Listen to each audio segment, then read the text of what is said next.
plaque just like this one, and we will attach it to Rusty so you can always be with us on safari in spirit. We will even send you a digital photograph once your plaque is mounted on Rusty. Spaces are limited, so grab your spot now. Look at this, the little one is up and about. Certainly hasn't had enough milk at this age. No amount of milk is enough. Oh, Corky. Too sweet. Oh, look at this.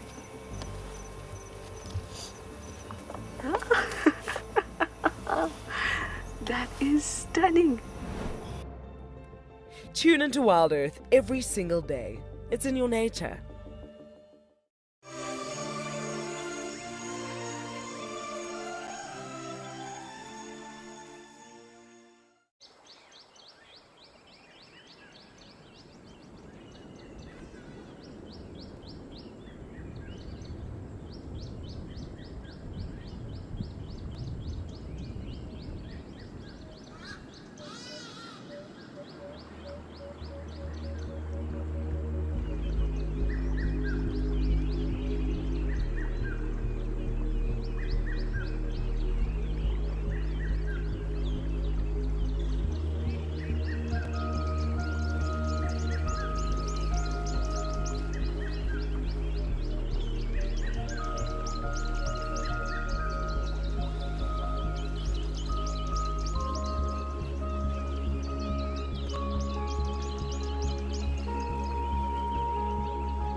Discretion is advised.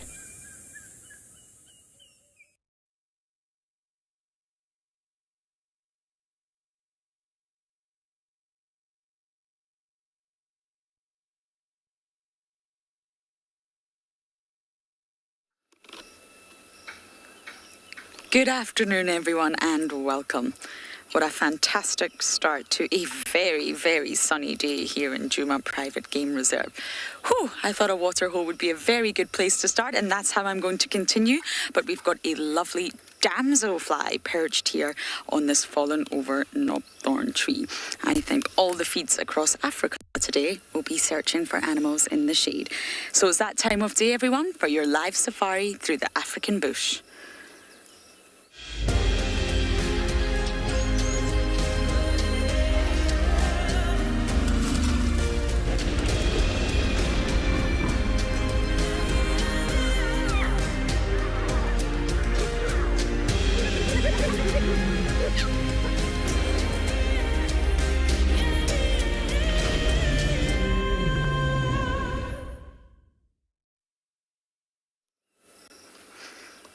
Fabulous to have you all on board for the sunset safari of today.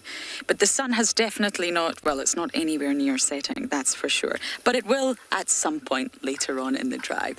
I think it's easier for me to close my eyes. Good afternoon, my name is Lauren. I do have Davy on camera once again. Thank you, Davy. He's put his hands up to give me some shade. And our damselfly flew away, I'm afraid. But it's very uncommon for us to get damselflies on screen. Normally, the dragonfly counterparts are the ones that are most commonly seen around here, and they get all the screen time. That is a dragonfly. So we've managed to show you them both in the space of 1 minute. But it's great to have you here. We need you to talk to us. That is the whole point in our safaris. You can interact with us in many different ways. If you're on Twitter, please use that hashtag WildEarth. If you're chatting on the YouTube chat, please use @FC. There's another option. You can head over to the Wild Earth website and go to the live safari page where you can submit your questions. But if you're under 18, kids, please do email us. We love your questions. We really, really love them. Send them via email, and that's kidsquestions@wildearth.tv. Now, I mentioned it was hot, but how hot is it exactly? Well, it's 33 degrees Celsius and 91 degrees Fahrenheit. But it feels almost like 100 degrees. And that's why Gowrie Dam was the perfect place to come. I'm also just going to peer over the dam walls, see if there's any signs of Tingana. I didn't manage to check on him this morning. We found the Talamati pride and in all sorts of other things. We had carmine bee-eaters and an incredible sighting with the Marshall eagle. So we may as well check to see if Tingana's around, and then I'll continue going from waterhole to waterhole. There's mating dragonflies everywhere, but they're just not staying still. So I have a fantastic piece of news for you all. Tswalu is back with us once again, so we're going to send you across to Deirdre to say good afternoon.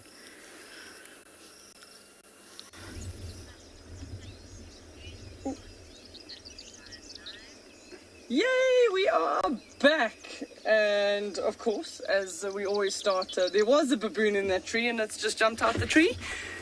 So it's so excited for me, Deirdre, to be back on Safari Live and Craig on camera. And hopefully this afternoon we're heading out towards an area where we're going to follow up on a hyena den. We've got some news. Maybe we find the little pups. But looking at the weather, we're sitting at about 26 degrees, 78 Fahrenheit. And this is pretty much the forecast for the next week. On and off rain, some beautiful, beautiful cloud cover. We have had fantastic rains in the week that you've been gone. Some areas of Tswalu up to 400 mils of rain, so almost double our annual rainfall in some of our areas in the south. So really, really nice grass growth.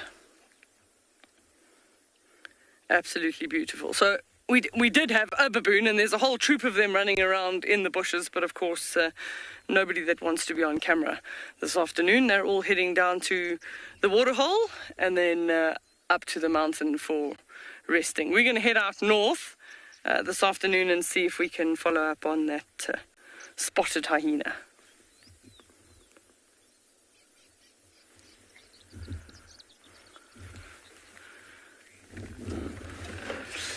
So as we head off, we're going to send you across to Andrew, who's also at a waterhole like Lauren.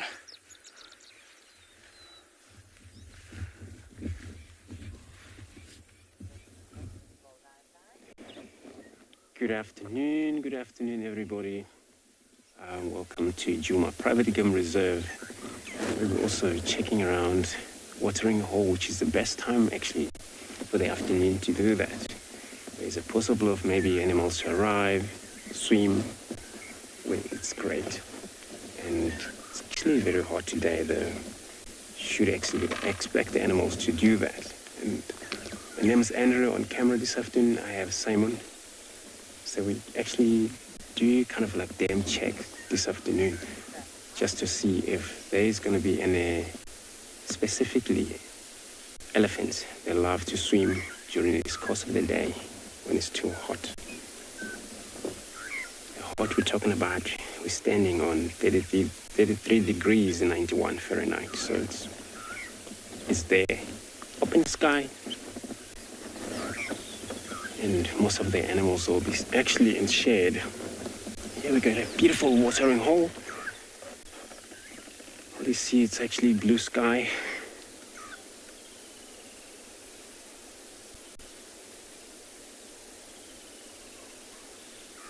And there's an African spoonbill doing its search for frogs, fishes around this dam.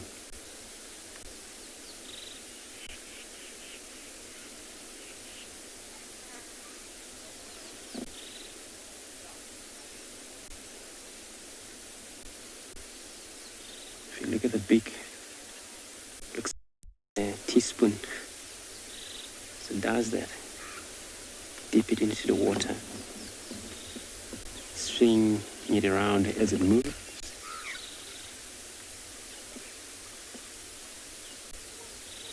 Sense and catch.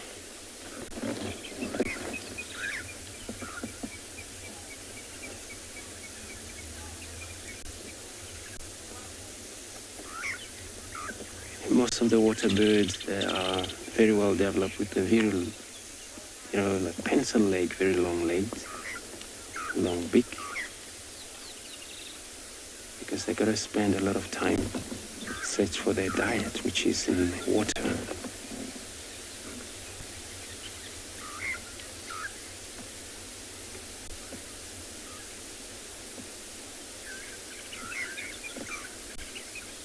I don't know if it's got something there. Can't see what it was, but it's so pink if it's small.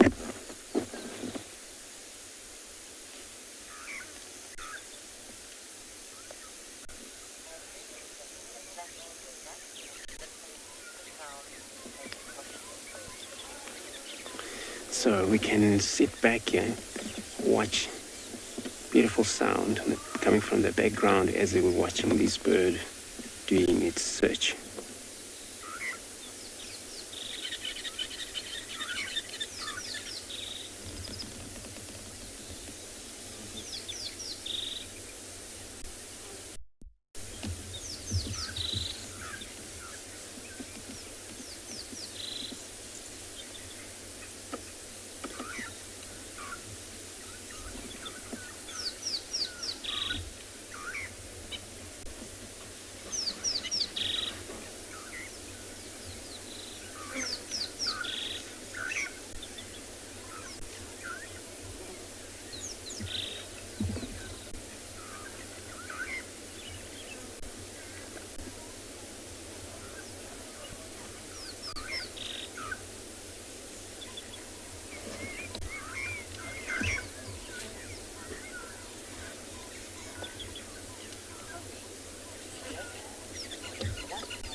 Fiona, you're saying you love how this bird hunts.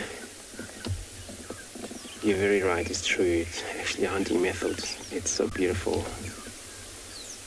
How they stretch around, dipping his beak around in the water, just to make sure that they don't miss much. While they do dip their beak in the water, also as they move their legs, we're able to feel whatever will step on, and that's how it catches food.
So we're going to carry on, search around since nobody else arrived here. See if we can find something for everybody.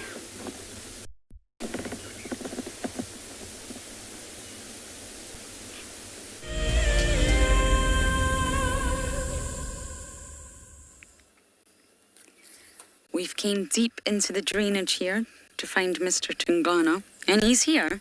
He's just positioned himself in the most difficult of areas, so we're working on it.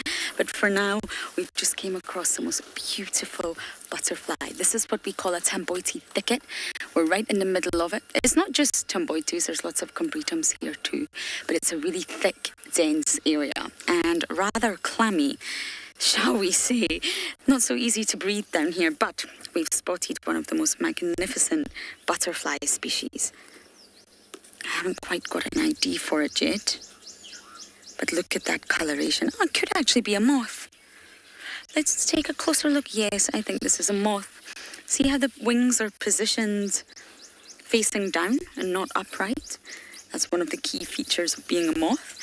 And if you look at the antenna, they're completely straight with a blunt tip. There's no club-like end. I think we're looking at a moth here rather than a butterfly. There's lots of crossovers between moths and butterflies. They do belong to the same group called Lepidoptera. However, there are differences, subtle differences. You have to look very closely, but I think we're actually looking at a moth after all. But look at that primary colour palette, red and yellow. Aposematic colouring, probably trying to warn predators, do not eat me. I don't taste good. I am not delicious. It's not going to be worth your time. The Tamboiti thicket in the drainage is a perfect place to find insects. So we're going to try very hard to get round to Mr. Tungana. The kill is almost finished and it's extremely smelly. So hopefully very shortly we will have the Duke of Djuma on screen for you.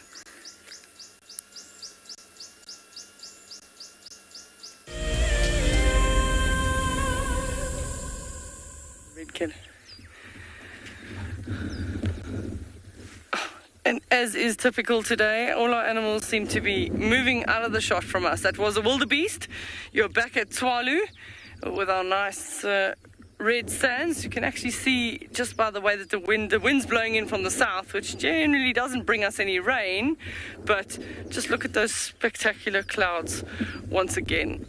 We've... there was a wildebeest, there was a Hemspoke. Let me go forward, Craig. Maybe that wildebeest pops out in the shot there.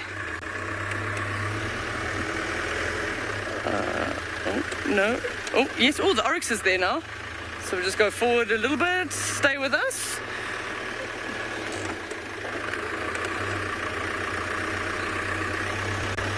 So Leanne's asking the question, what is the biggest antelope species we have in Tswalu? Leanne, that would be an eland. Sorry, Craig, I put you on a little bit of a hill there, but the wildebeest is there and the oryx is there. So the eland being the largest, they'll weigh up to close on a ton. And then we also have the second largest antelope being the roan antelope. So we would hope to try and find you both of those. Stay tuned, but keep your questions coming at #WildEarth and then put @FC in front of the question. There's the wildebeest, finally. Thank you, gentlemen. So we're quite far away from him, but the wind is blowing quite strongly, so he is well aware of our presence. So he's just given us a dirty look, shaking his tail. So at the moment, a lot of the wildebeest will be rubbing their faces in the nice red soil as soon as it's been wet, just to adorn themselves and get some nice red coloration all on their face, hoping that the ladies are interested. He's just moving his tail quite vigorously. There's probably quite a few louse flies that are bothering him.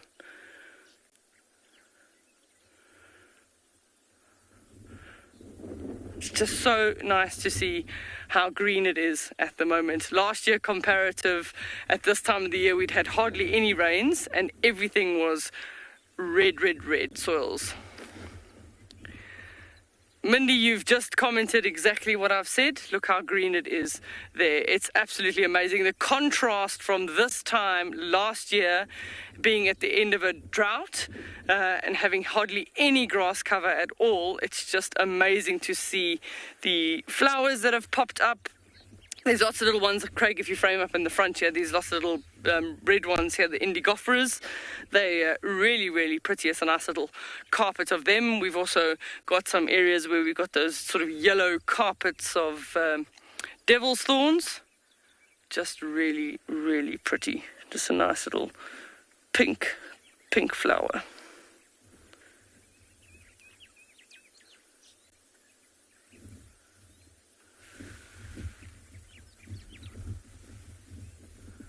So a little bit windy, so we'll probably find that some of the animals, similar to that wildebeest earlier, will also be a little bit skittish, but he's still standing there. He's now focused his attention on something else. Maybe it's that Hemspoke running around in the background.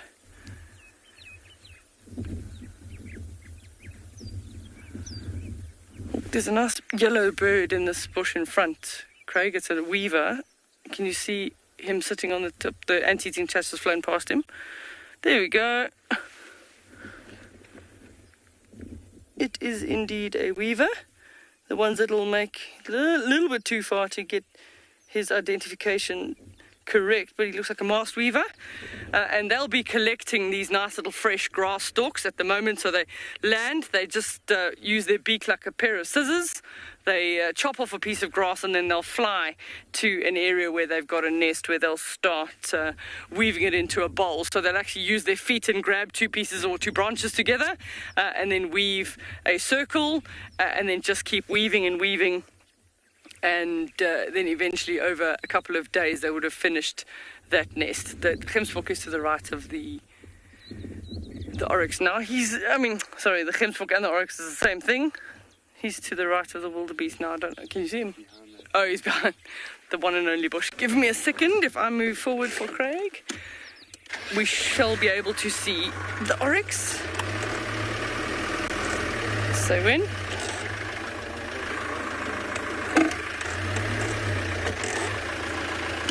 So Lynn is asking the question, is a wildebeest also known as a gnu?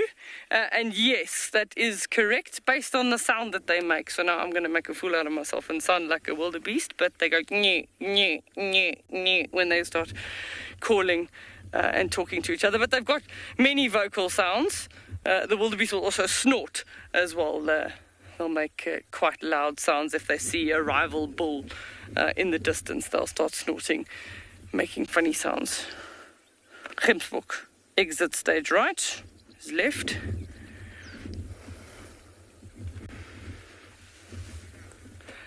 We are going to send you to Dierwald, who's got cats slinking through the grass, just as our Hemspoke has left.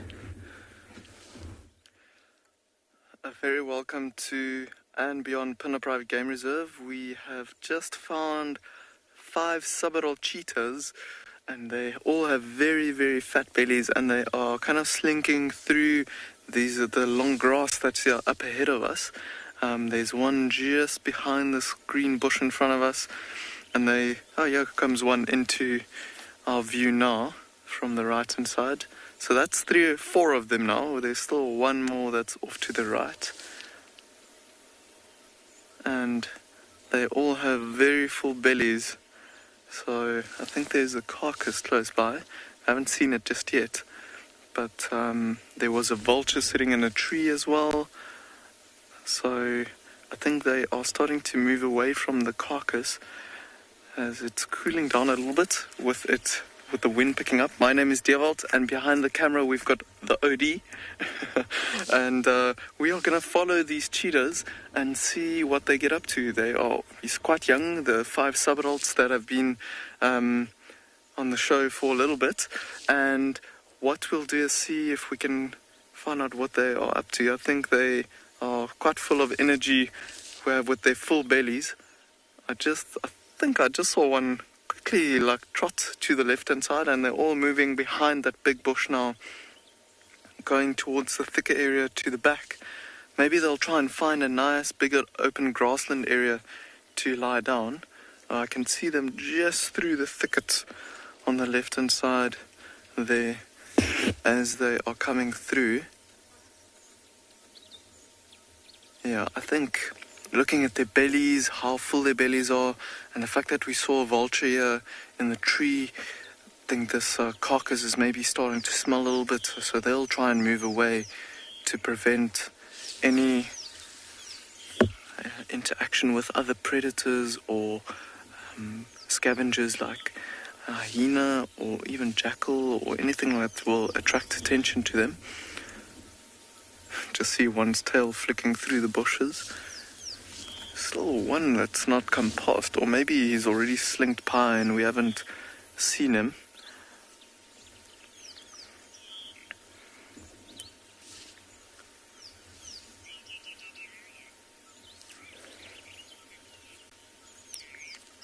Marian, you're saying you're glad they have fat bellies. I'm super happy about it too. With these 5 sub-adults kind of being orphans, The fact that they've successfully caught something is awesome, and it is great to see that they are going strong, and the fact that there's 5 of them together is just so good. Seems like they've just started to disappear now. Let's maybe see if we can reposition at some point and see if we can get a view of them. I'm going to see if I can keep on going a little bit forward, and we'll keep an eye out for that last one that we haven't seen yet. Right, I'm going to take it nice and slow. With them moving away from this carcass, because they're close to this carcass, maybe they're a little bit skittish or so. But while we look and see if we can get another view of them, we're going to send you over to Juma with the elephant.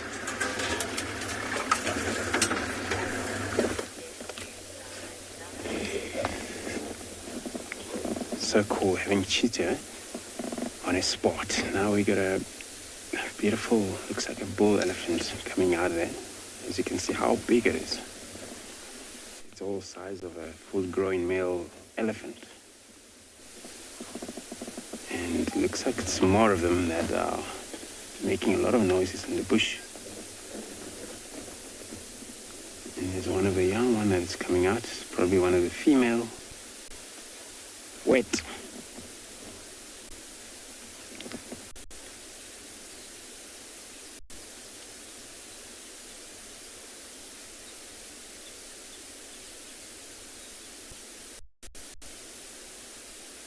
It looks like she's got a baby there with her. They've probably been in one of these mud all around here. It's very soaking wet.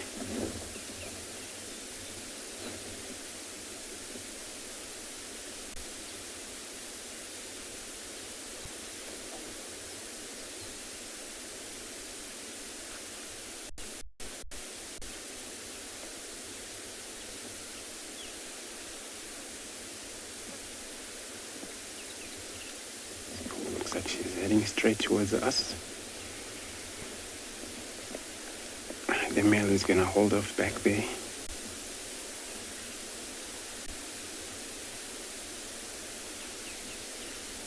This young one still feeds under mother's belly across whenever, so still quite young, maybe a few weeks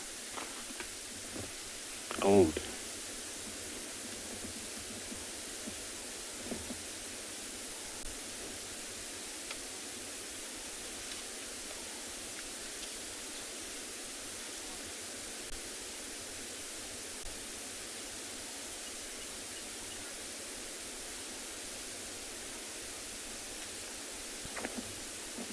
And it's so cool that baby's gaining a shadow from the mother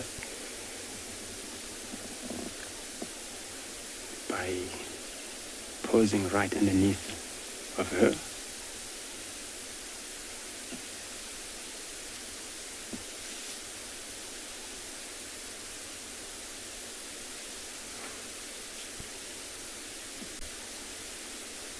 Yeah, so all little things is maybe 2 weeks old, somewhere there. Still a very soft animal. It's a young animal.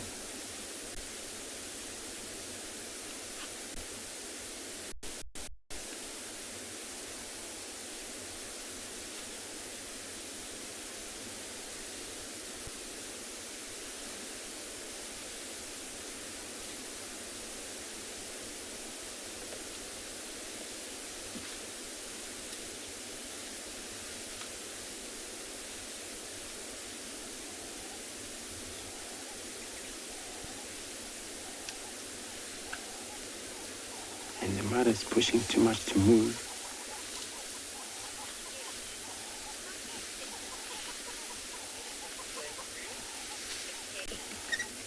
Kelly is asking how many such a teeth, I understand. So they grow about 26 of them. Those will be able to support elephants' lifespan.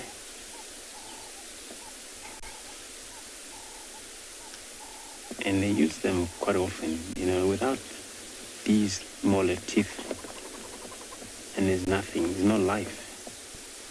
They need a teeth to grind, to actually able to chew these wood grasses.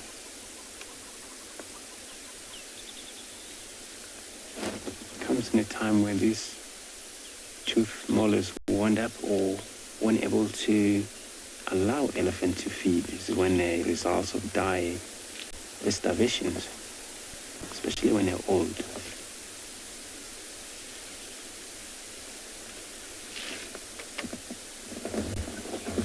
Try reposition here.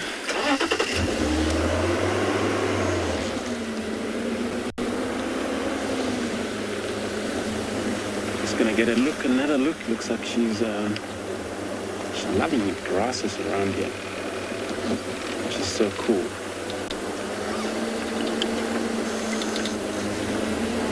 There's plenty of grass this time of year. Animals like elephants, they aren't actually suffering from finding food around.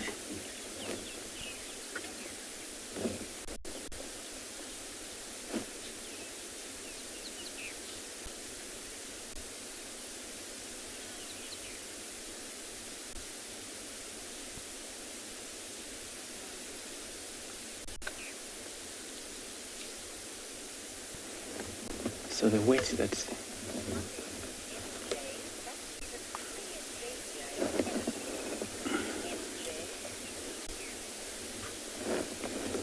MJ, so he's saying this is the tiniest baby ever seen. Yeah, especially when they're a week or 2 weeks old, they're a tiny, tiny little thing.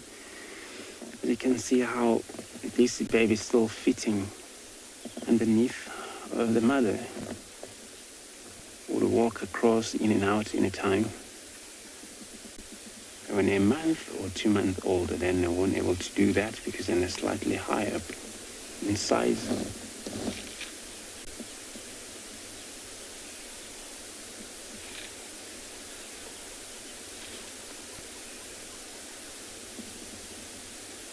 In this age, it becomes kind of like very much vulnerable to predators if this young one ever abandoned by the mother.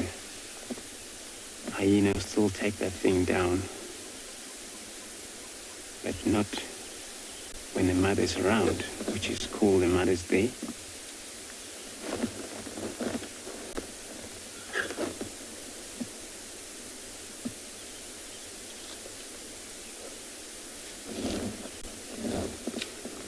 So I'm gonna stay put around here, see if there's probably more of a group that will join in this area. If not, then I'm gonna go search for anything else.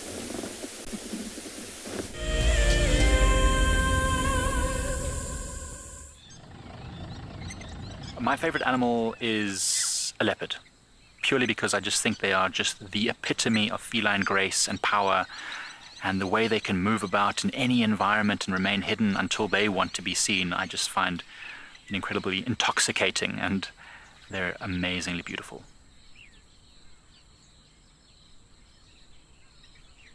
Catch up with the guides daily here on Wild Earth.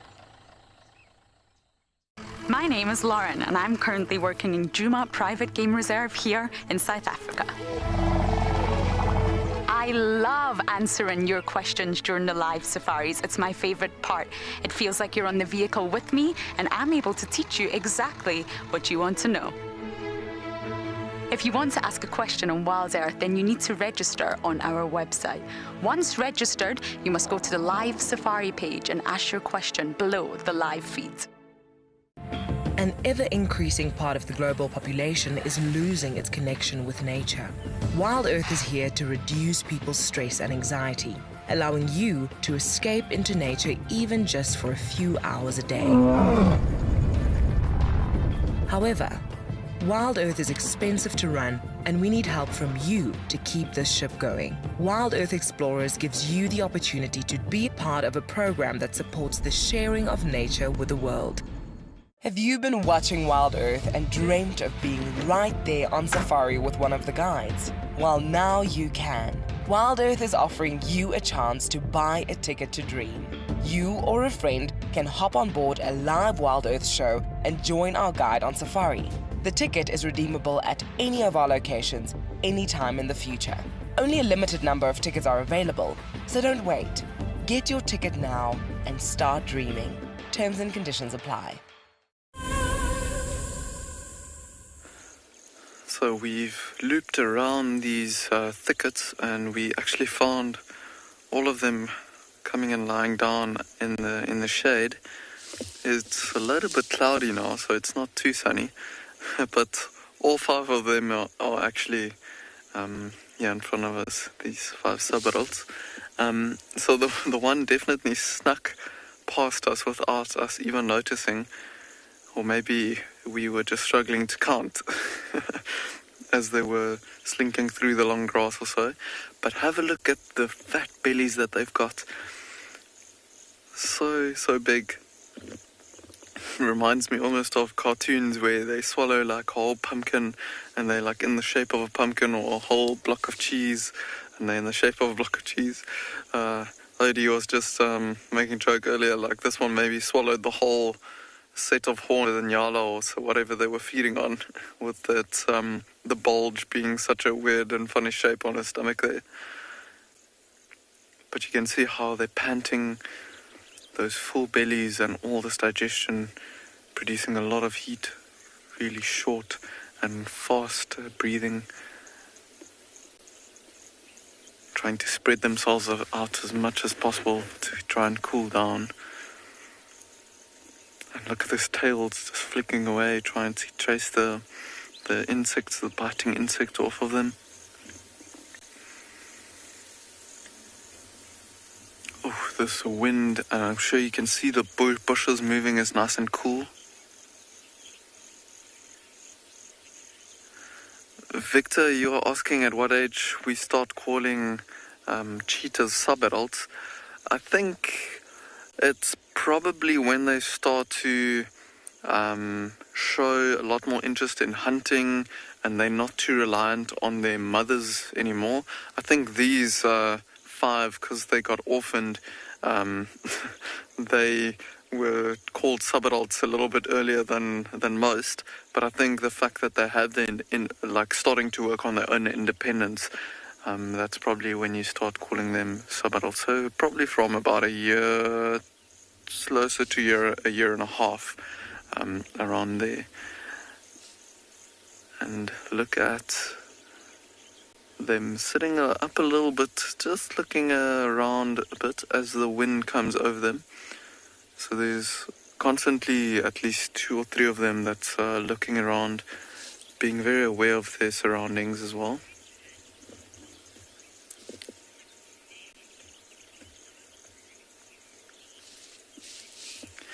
Stuck in bed, you are asking if this is the largest group of cheetahs that I've seen.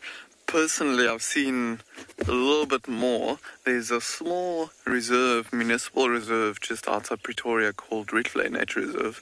And the one year there was a female cheetah that had 6 cubs, and I saw all of them together. So 7 cheetahs together.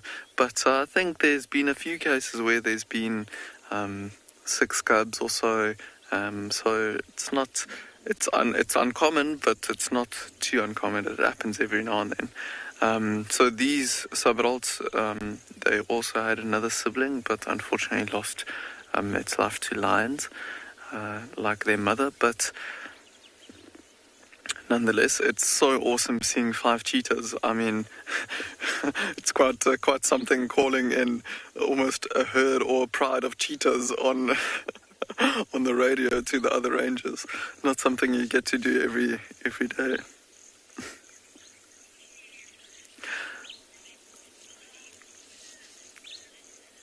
But I think we are going to send you over to Tswalu, where they've got some other animal with a collar on.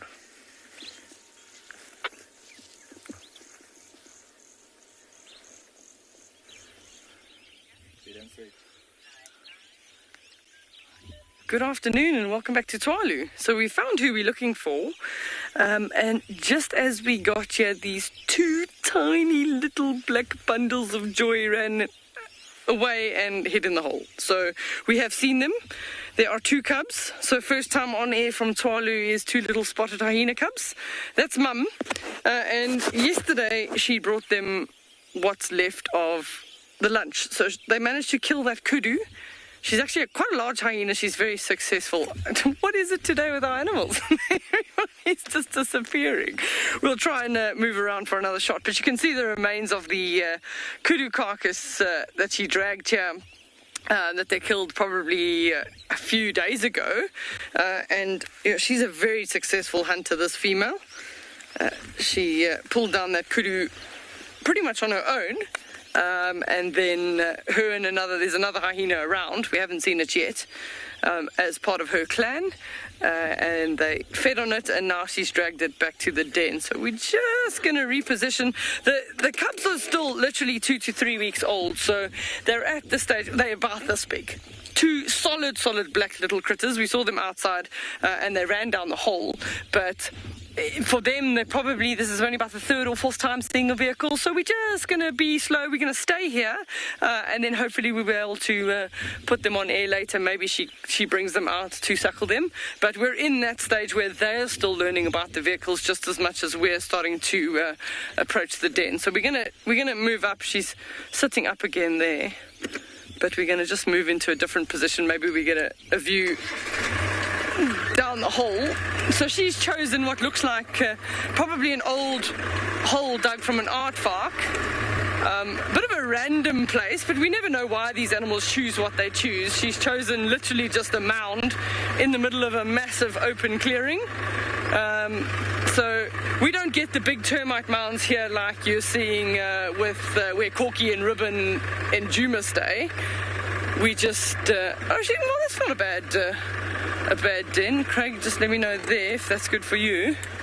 I'm just going to stop here. You can actually see how full her teats are as well, because she's still full with milk. But I mean, it is a little bit of a random place relative to where we've seen other hyena.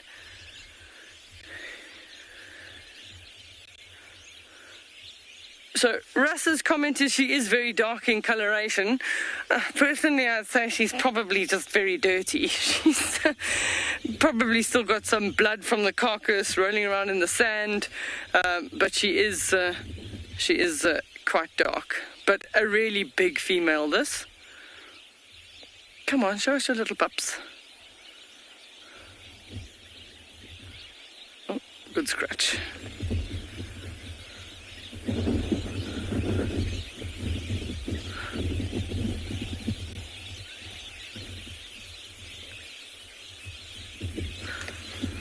So this is, for us, this is her first, there we go, you can see. This is her first set of cubs. Maybe if she settles down again, the pups will follow her out.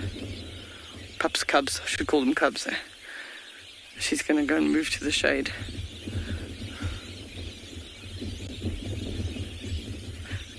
So they won't do too much modification. I mean, this aardvark burrow will be nice. She probably just made it more her size. And then they'll generally have the cubs themselves will actually sort of dig shelves and little holes to hide away from other predators inside the hole itself. So the mother doesn't always go inside the hole. Very often she's too big for that. She'll actually call them out the hole in order to suckle them. So she probably was suckling them just before we got here. And that's why they've gone back down. So hopefully not to go and have a snooze.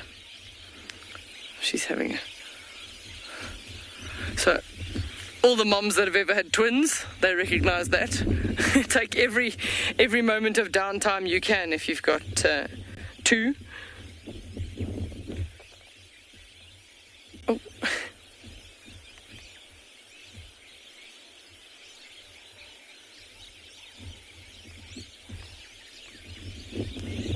Real tired mum. There's actually not that much left on the carcass at all. I don't even know. She's like chewy bits there. That's all that they've got. So that hyena's lying in the shade. We're going to send you across to Lauren, who's got some animals in the shade. We're going to stand by here.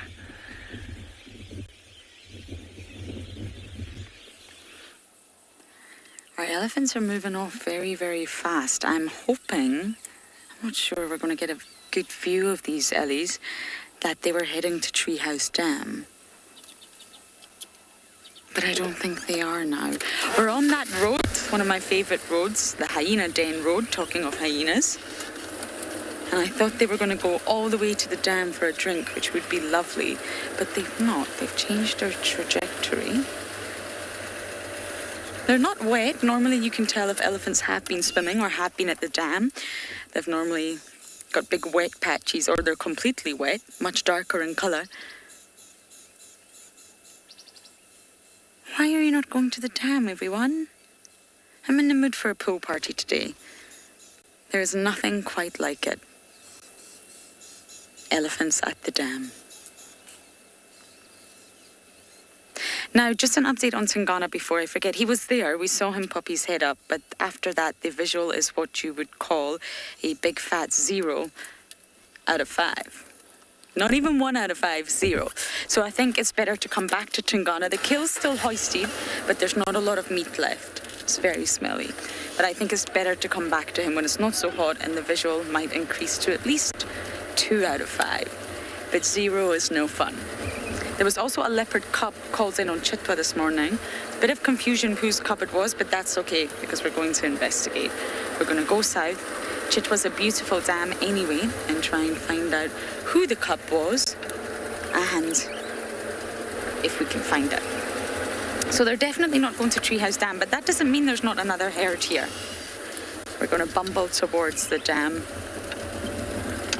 And for now, we're going to send you across to Taylor to say good afternoon.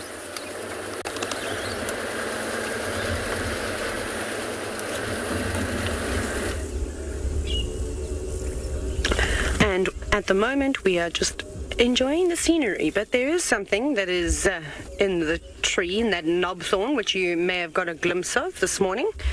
It is an impala carcass that is very well camouflaged in between the branches, and we are waiting patiently in the shade of another knobthorn tree to hopefully get a view of the leopard that made this kill. But we're just going to wait patiently. Hello everybody, my name is Taylor McCurdy, and on camera with me today is Gert, and we are sitting here at Pridelands, which is part of Baluli Game Reserve and the Greater Kruger National Park. Now, I believe from what happened this morning is that Mike and Gert had heard impala alarming and snorting and all sorts of things, and they responded, and they were also on fresh tracks of a female leopard, and then they managed to come across this carcass, which is up in a tree. Now, I'm not sure if the carcass has been fed on anymore. It was left unattended for a couple of hours between game drives, but then someone did come out and sit with it to see if this cat would come back. But it sounds like if the cat wanted to come back, it had to navigate its way through a herd of elephants.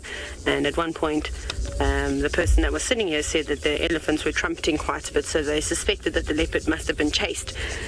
But some of the carcass has been fed on, so that's quite interesting. But it is just a little impala, with the tracks that Mike said it being a female, although there were other accounts that someone had a brief glimpse of it and said it could have been a male.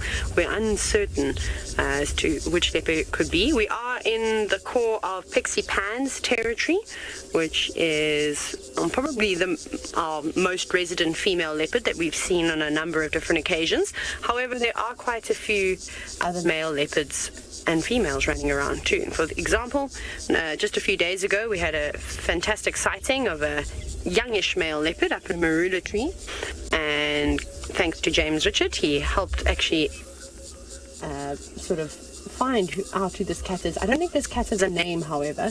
I'm still going to do some more investigating, but he has been seen on Jajani, which is another wilderness area just to the north of us, and he might be in that stage where he's just trying to settle somewhere, so he's moving around quite a bit.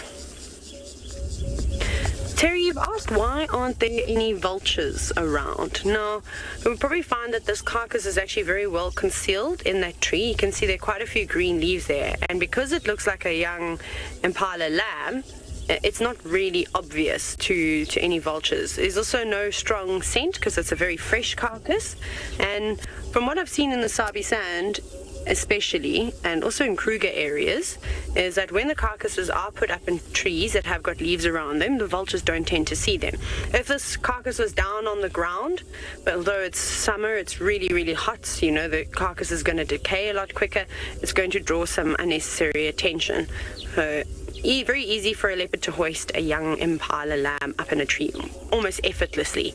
I mean, we've seen them take up rather large prey, so something so small wouldn't be too hard.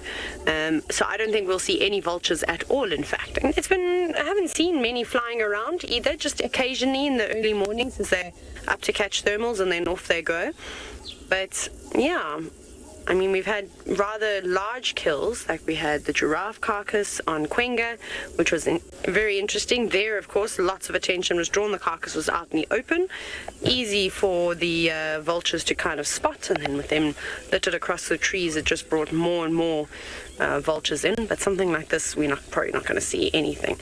Maybe some hyenas will come around later on as the scent starts to spread about. We often see hyenas around and in this area, so it does form it's a popular sort of route. But I think we'll sit patiently for a little bit longer, hopefully that this leopard, whoever it may be, will come out and feast up in the tree. But off you go across to Pinda with the cheetahs, who, well, it seems as though they've devoured the carcass they were feeding on. So these cheetahs have just started moving around a little bit underneath these bushes to try and get out of the sun that's just come out behind the clouds. So these cheetahs, like you've been discussing about the leopard, like hoisting the kill in the tree, would not do that. They would rather keep their prey on the ground and feed on it as quickly as they can, because these 5 subadults or any other cheetahs are very vulnerable to other predators and scavengers, so they'll try and feed as much as they can as quickly as possible and then try and get away from the carcass and move away like we've seen this afternoon. And they will try and move away from the carcass even when it starts smelling. So interesting, like the leopard would stay with the carcass even when it's getting rotten and starts smelling and still keep feeding on it.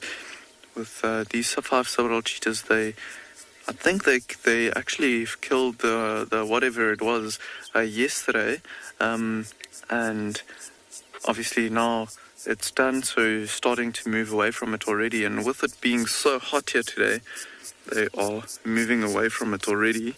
Just to give you an idea, on my watch it says that it's 36 degrees at the moment, so no wonder they're moving away from the carcass and moving into the shade. But this breeze that's coming over is just divine. Wow. And I'm sure they are enjoying it underneath these bushes as well.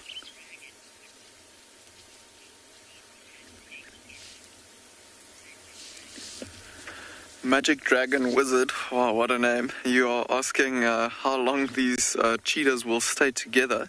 So Odie and I was actually discussing this a little bit earlier, and it depends on how many of them are male and how many are female. And I think Odie said he thinks that there's 3 males and 2 females. I'm yet to see for myself, but I trust him.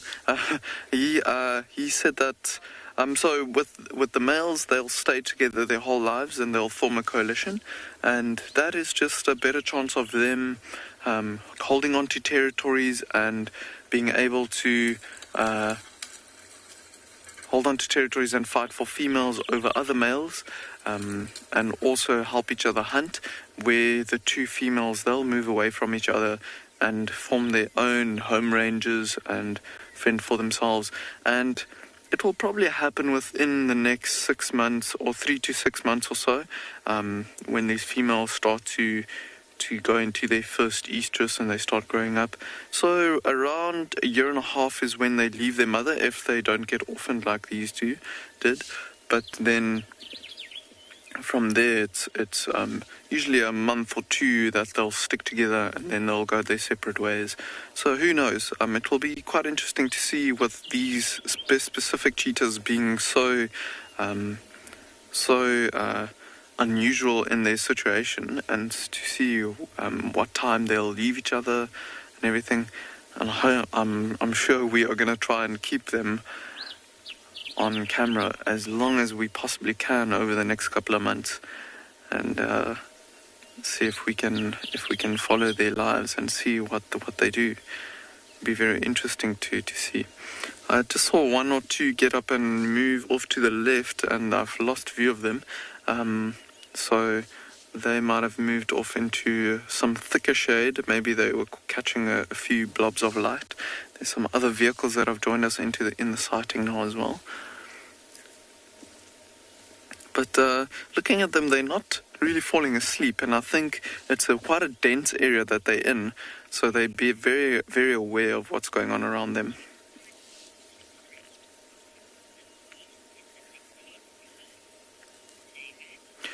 David, you're asking if these cheetahs will try to find water after eating so much and also after this heat. So these 5 cheetahs, I think they are not too far away from some puddles of water. So there's a possibility that they might actually look for some water. But with cheetah, sometimes they don't even need to drink because they'll get some moisture from the carcass that they feed on. Also, they're actually animals that adapt to arid areas very well. But if water is available to them, like to these, there's a good chance they might actually go and look for some water. But it's difficult to say. Like I said, they can go without drinking, so we'll see. But I think we are going to leave these cheetahs while they are sleeping in the shade and while they're not up to anything at the moment. And we'll maybe go and see if we can go look at some watering holes that's around the corner. And maybe we'll come back a little bit later. Who knows?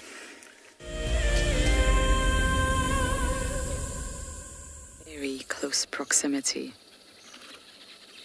I know you've already seen one today already, but when you get visuals like this,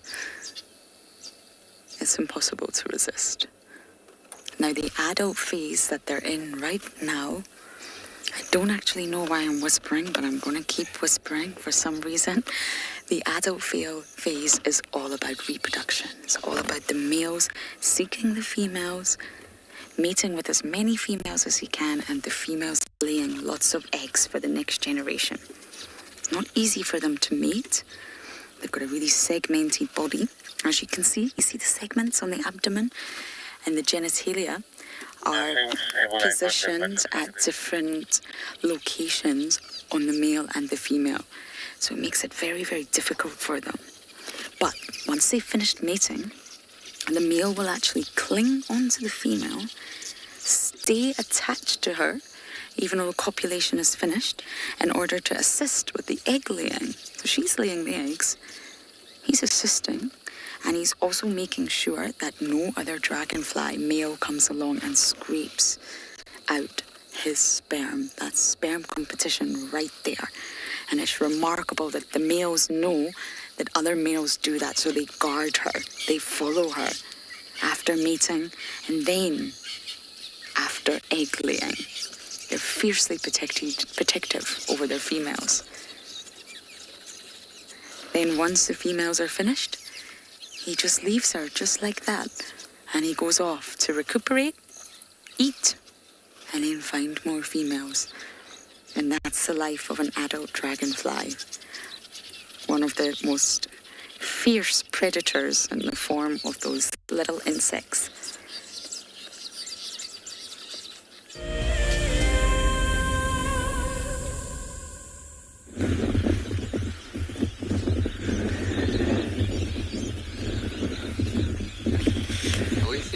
We're just having a look here at what the hyena sees on her doorstep. So literally, if she just scans around the plains, there's a wildebeest over there, which may be a little bit too big out of her league. And the giraffe feeding on the camel thorn trees, definitely out of her league. and then the classic red sand dunes of the Kalahari, and those very dark blue ominous clouds. The wind has picked up quite a lot since we've been sitting here, and that is coming, so we probably going to start making our way away from that. But just look at the view on her doorstep. It's just absolutely stunning. So Mum is still here, Mum Hyena. She's just passed out, and the cubs haven't come out yet, so we're probably going to move on, and we'll try and see if we can follow up on them tomorrow at some point, because it is very, very windy at the moment. So she'll be paying attention to what she can smell. There were also some springbuck around a little bit earlier, and she's not too bothered by all of those.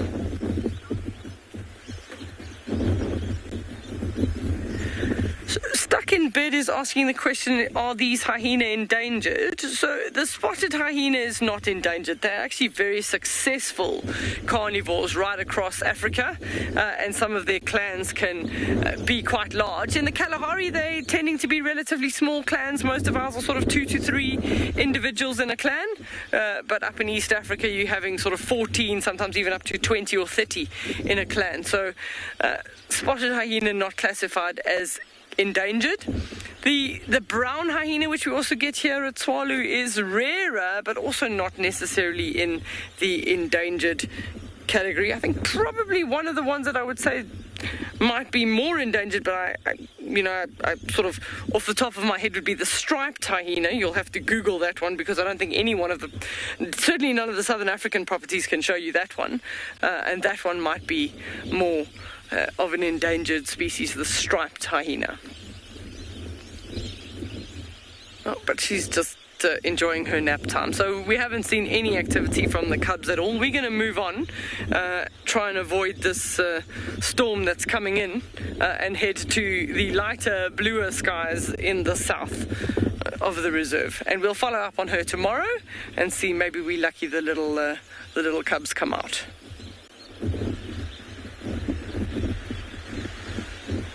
She's got quite a nice view on her doorstep. It's not bad at all.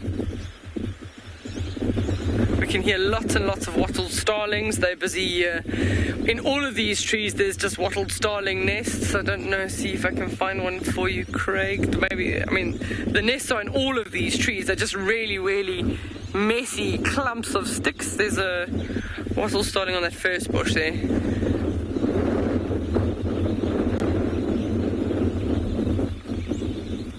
So we're going to see, there's a couple in that little tree, but we're going to send you over to Lauren, who's also got spotted some nests.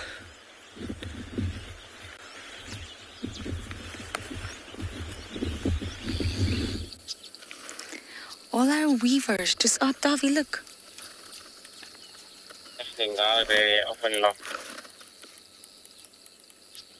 Wow, they all just aborted the nests. They were all on it. I'm sure you heard them.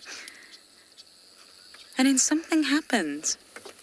And they all just flew up into the air all together, making a different call. It was almost like an alarm call, an aborted mission. I really have no idea what happened. I don't see any imminent threat. But then I'm not a weaver. I would like to be, but I'm not. And here they are, all perched up extremely high, far from their nests. And they're diurnal weavers. This is not common for them to take rests like this, and they're competitors. It's also not common for them all just to hang out like this. Something scared them. They're obviously aware of something we are not, but look at all the nests. A lot of them are drying out in the sun. The drier ones are, of course, the older ones. The greener ones are the fresher ones. And you can see they're all at different stages. Some are probably abandoned and discarded. Some may have females inside. Some may be unfinished, in progress. They have similar shapes, and yet they're all different. This one looks like a work in progress to me.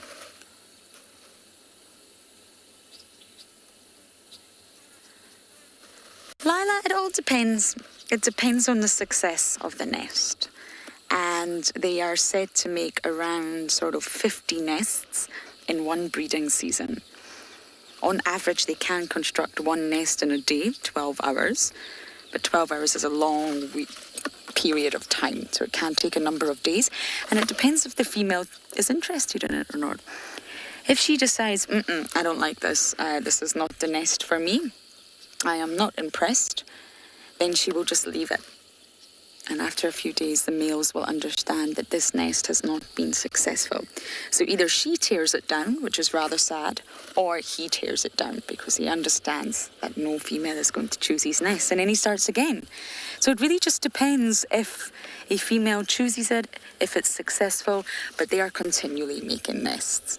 So if they construct a nest in a day or two, and they get a female, they would just start making a new nest very shortly after. They're not monogamous. The more nests the males create, the more females they can mate with and the more offspring they can have. So win-win. So although comes at a great cost, it's not energetically free to create these nests. It's not simple. The fitness benefit far outweighs the costs, and that's exactly why they do it. They get great benefits from building these nests and attracting the females.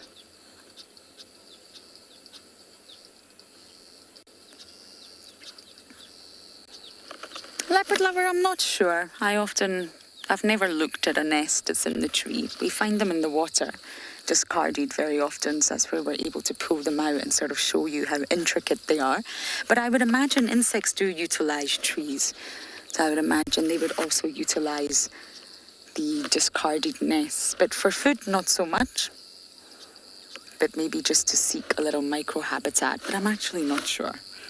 This nest is impossible for us to access. We only really get to access it when it's winter time and the dams dried up and all activities dried up. Summer's ended. It's always quite sad when summer comes to an end. It gets very silent out here. What do you see, Davy? What do you think of that one? What do I think of this nest? I think it's beautiful. If I was a weaver, I would absolutely choose that nest. They're designed in such a way that they can hold the bird's body weight as well as the eggs. They avoid parasites, and it creates a little microclimate inside, temperature controlled, safe, strong enough against weather and any sort of environmental conditions that may be presented. We get a lot of storms during summer. But I would definitely choose that one if I was a female weaver. Imagine being a female, having to make that choice. All these men, all these males are presenting nests to you, and they're all fabulous.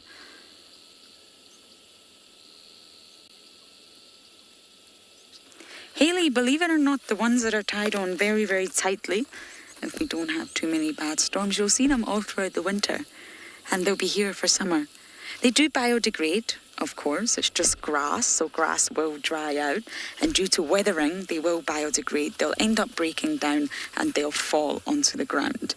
But if the weather's not been too severe, you can find they just hang there, dried out, empty, all year round.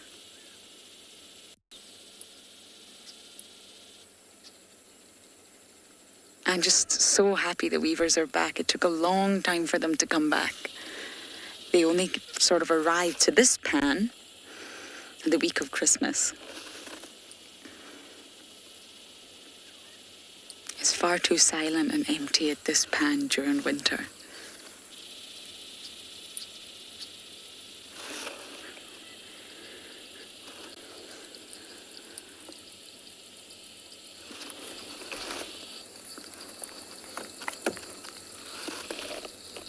And this is one of the best pans as well to find dragonflies. Dragonflies, damselflies, birds.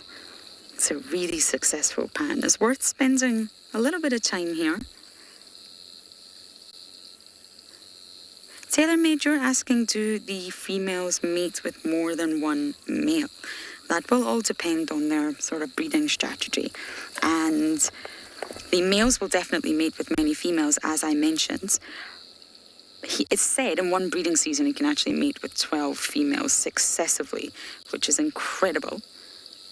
But I'm not actually sure about the female. It will depend on how long, what the incubation period is for the eggs, which I'm just checking right now. So it's a 2-week incubation period.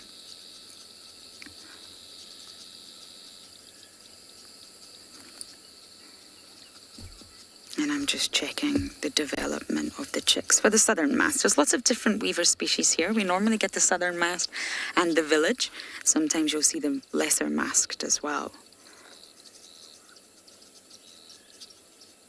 Yes, the female can have multiple clutches in one breeding season. There you go. So yes, she will mate with different males, but it will be nowhere near as many males as the males will mate with females. So from this little pan, we're going to bumble on to our waterhole, but I believe Andrew is at a waterhole of his own.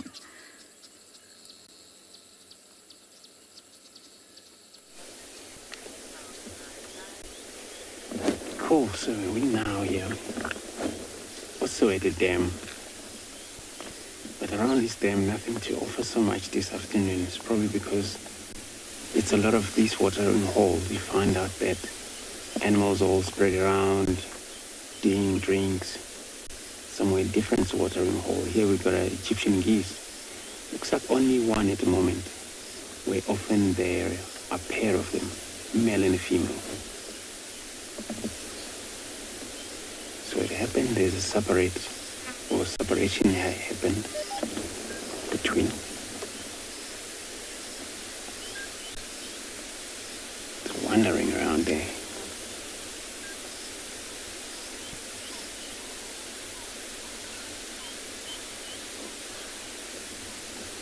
Egyptian geese, they love being in the water, but they are vegetarian. They eat sorts of grasses, shoots of grasses, green, soft plants as well.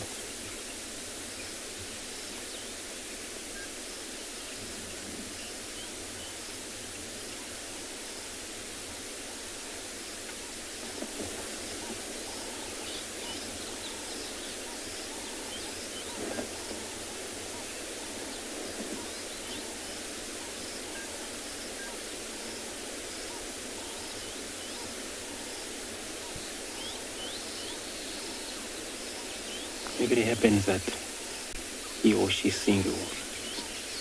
Male and female all look the same, but only different sound they make.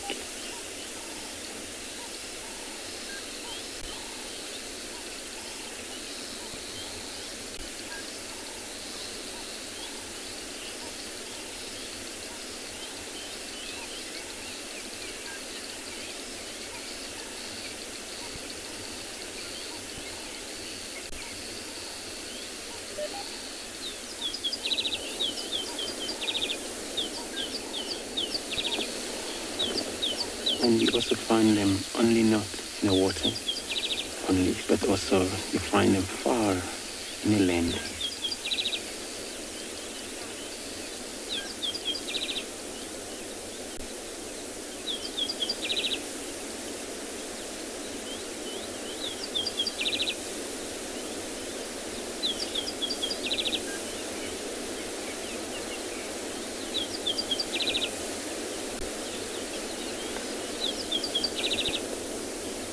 Female, she do most of the sound,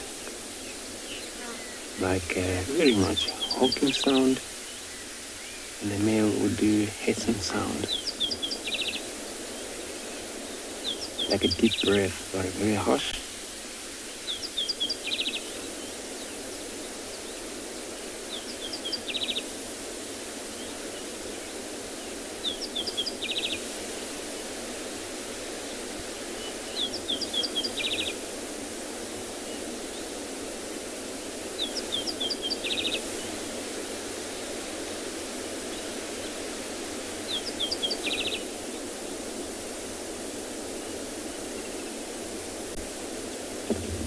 Use the presence of water, be here,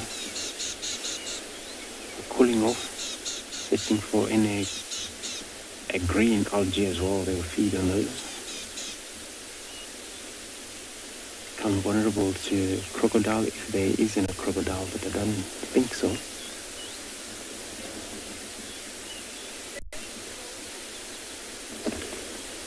So I'm going to carry on search here. I'm going to be sending you across to the hole.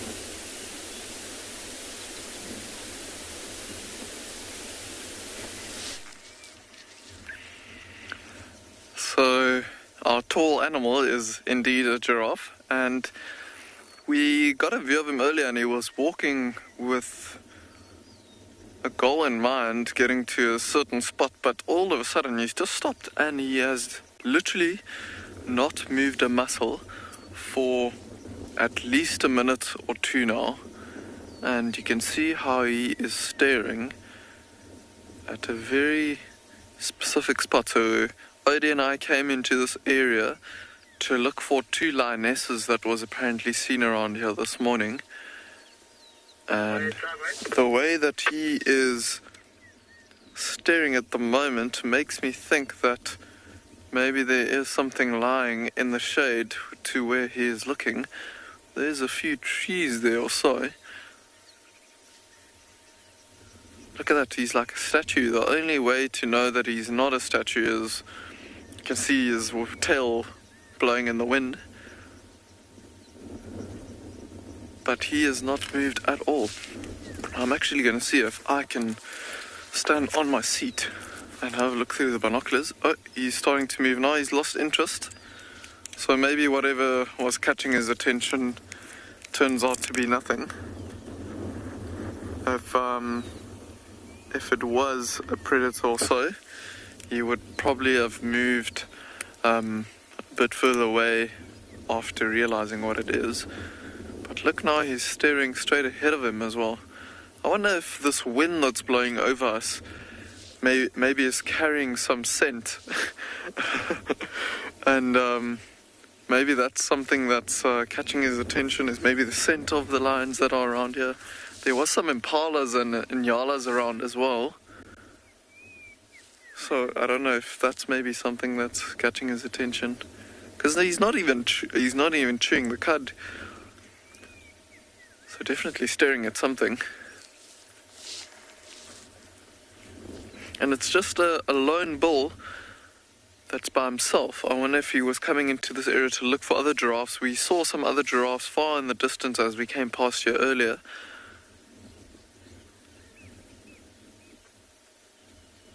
Listening if we can maybe hear an alarm call as well. They'd give like a snorting sound if they see predators, but no.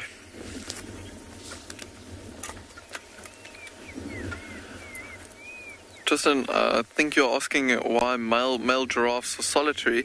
They're actually not often solitary. They kind of have very loose social structures, and they'll move away and come together again. It's often the old bulls that you see by themselves. Often the dominant bulls that constantly fight with the other bulls. But they, like this one, I think he's looking for the rest of the herds that are around here. So they are often solitary by moving between groups of females, and that's often why we see them by themselves. But he is moving away now. He's actually changed direction quite a bit. He's heading towards where we saw some impalas. Maybe he's looking for some companionship there.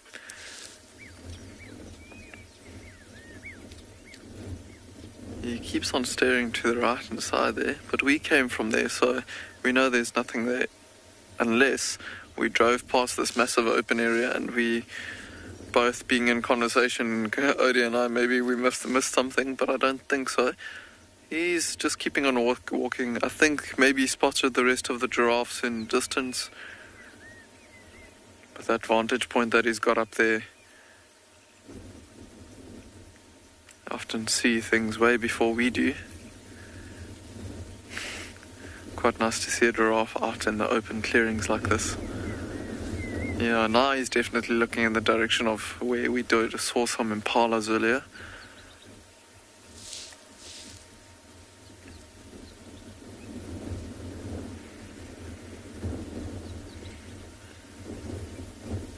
This wind coming over is nice and cool. And you can see he's actually staring in the direction that the wind is coming from. So every time the wind picks up like this, he's stopping. So smelling and making sure what he's smelling also. He's getting quite far away. I have to look through my binoculars now.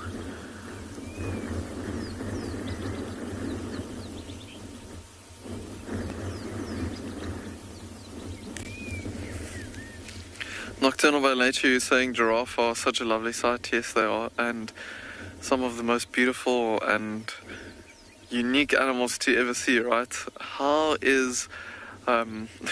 we actually joked around about this with some other guests the other day. How is it possible that evolution allowed something like a giraffe to be... to develop and evolutionize, if that's the right word, but a horse without a horn? How is unicorns not a thing, but a giraffe is a thing? But in any case, they are awesome to see, and love taking photos of them, especially when they're out in the open. But this one's not really playing with us. He's moving away, and we are going to lose him soon as he moves down into the clearing there in the back between the taller trees. Maybe he's looking for something to eat now.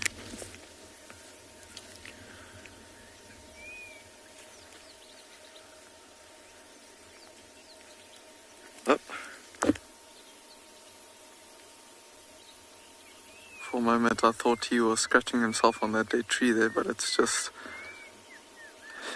the distance that is a little bit weird.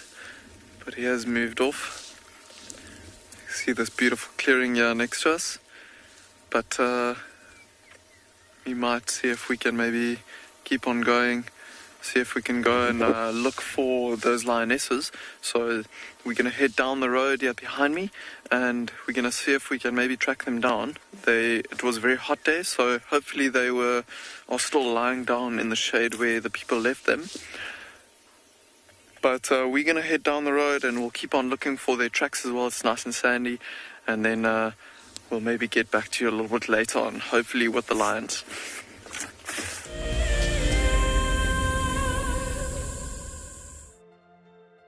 The croc is still holding another one there. It's holding from the hindquarters. I would really want. The wildebeest cross is trying. The croc is holding the tail. It's holding tight. Oh no. Goodness me. Lucky wildebeest. You have another day to live. Expect the unexpected here on Wild Earth daily. Hi, my name is Taylor McCurdy, and I'm coming to you from eco training here on Pridelands. My most favorite animal in Africa has to be the elephant that's behind me, and this is Kumo. You'll meet him. But elephants just in general, they're really sociable. They're always doing something, and I love to see the interactions between the members of the herd. Catch up with the guides daily here on Wild Earth. For the month of January 2021, we are offering a chance to win a unique Wild Earth expedition to the magnificent Tswalu Kalahari. From the ancient quartzite Koranenberg Mountains to the southern Kalahari's red sand dunes, Tswalu offers what travelers crave most: space and time. The winner will explore this landscape in a vehicle, on foot, or on horseback, with a chance to go behind the scenes with Wild Earth and of course meet the meerkats. The prize includes a 3-night stay for you and a friend at the luxury Motse Lodge, including flights from either Johannesburg or Cape Town. Open to all Wild Earth explorers who have signed up before the end of January 2021. Terms and conditions apply.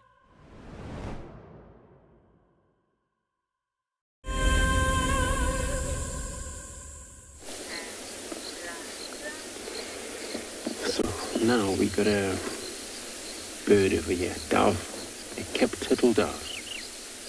And these are the ones that sometimes bring these beautiful calls early in the morning.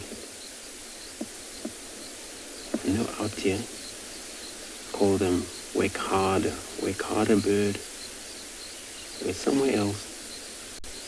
Drink lager, drink lager.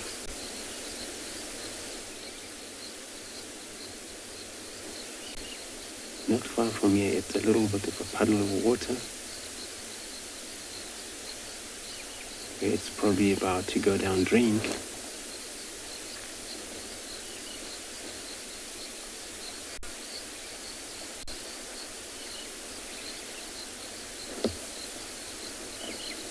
Little dove, they're pairing for life.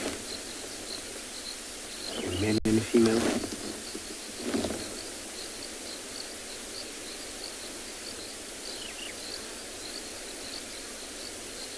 Looks like we were with the male and the female on the left there. But it's too shadow.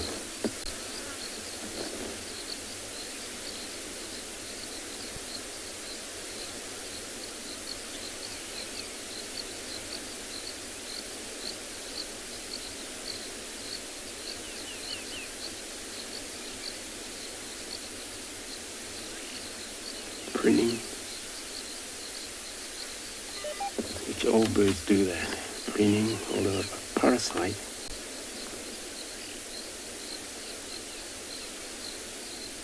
And they eat grass seeds.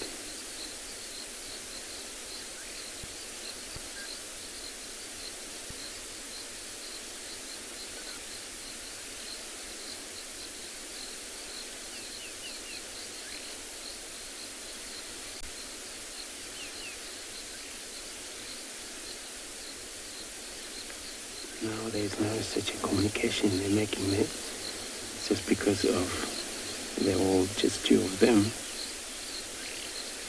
Nobody missing.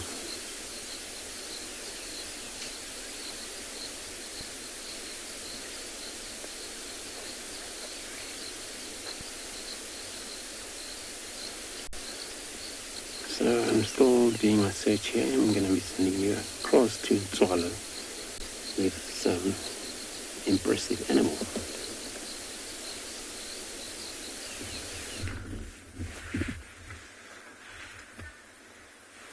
Look what we've got there, little baby Hemspoke. So it is quite cute to see them. There's actually 3 youngsters in there, but they're of different colours. Oh, of course, they're going behind that bush. I don't know what it is with animals today. Let me go forward, Craig, and we'll see if we can frame up again. So there is 4 adults there and 3 youngsters, but one of the youngsters is about 6 months old, and then the other 2 are probably about 3 months. They're just showing their horns, and they're much sort of lighter brown in colour. I'm just trying to see if that's good for you, Craig. It's a little bit challenging. There's the odd bush in the way, but it is just nice to see for us, little Hemspoke. They generally have them going according to sort of seasonal rains. So it's about an 8-month gestation period. So we're starting to see lots of the young Hemspoke calves coming out now. They're generally hidden for at least the first 3 to 6 weeks before they start moving with the adults. Sometimes also in like a little bit of a nursery group. So there you can see the lighter brown colour on the smaller ones, and then as they get slightly older they take on more of the adult coloration, and that lighter brown would just help them when they're lying down in the grasses. They almost look like a stone, or they'll be well hidden. No, don't walk out the shot, and there goes our Hemspoke. Oh well, we're still aiming to head south. We're just going to keep driving down towards the Karannaberg. Just look at the beautiful mountains there, where there's a little bit more blue sky down south. Definitely some heavy blue clouds behind us still. We're going to head south. Riley's asking the question, how long can Hemspoke horns grow?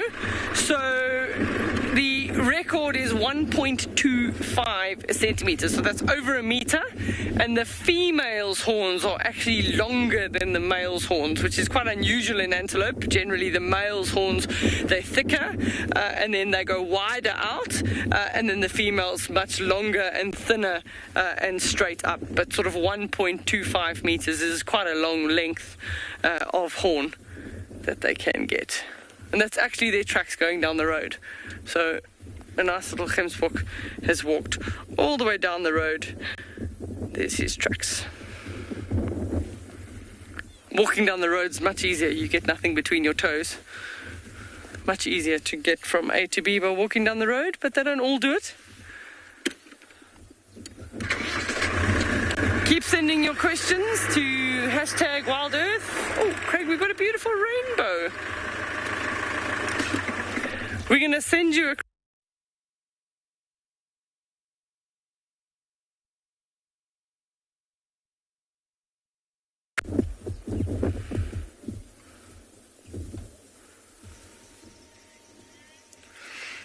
So we found these 2 lionesses, and it was all thanks to a lot of animals that were standing and staring and alarm calling.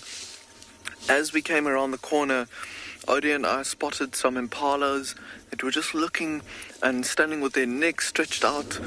There you can see them just in the distance, and a wildebeest as well, and they were all alarm calling in this direction, and just seeing their positioning of their bodies and how they were looking, you can see there's actually one of them that is looking this direction. They were all alarm calling, and immediately we thought, okay, there must be something there.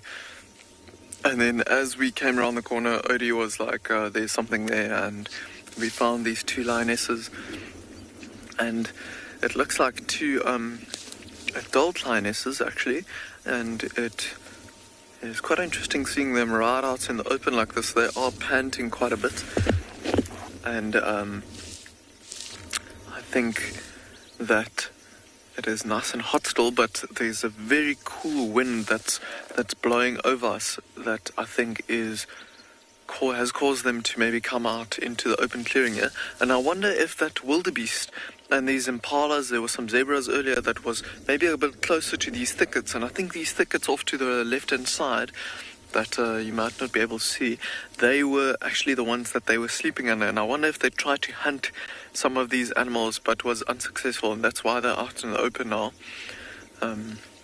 trying to catch their breaths. You can see they are breathing quite heavily and panting quite a bit. You're quite busy on Punda today. Got some cheetahs earlier, that giraffe, and not even a couple of 100 meters away from the giraffe we found these 2 lionesses. Oh, the one lioness is up. A bit of a stretch.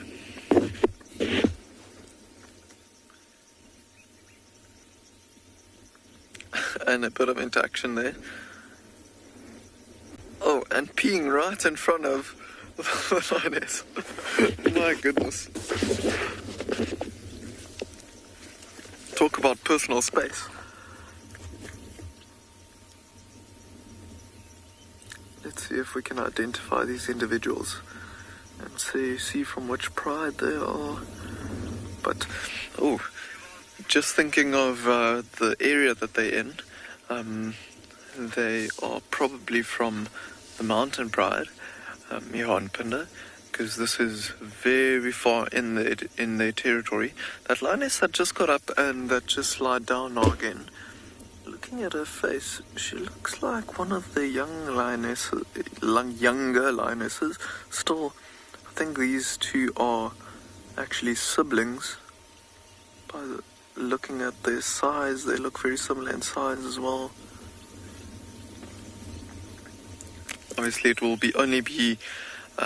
we'll only be able to tell once both of them stand up. Bridget, on Punda, you're asking how many lion prides we have. So we have actually 3 prides, maybe with 1 or 2 females that's breaking away from 1 or 2 prides trying to form their own, but we'll see, only time will tell.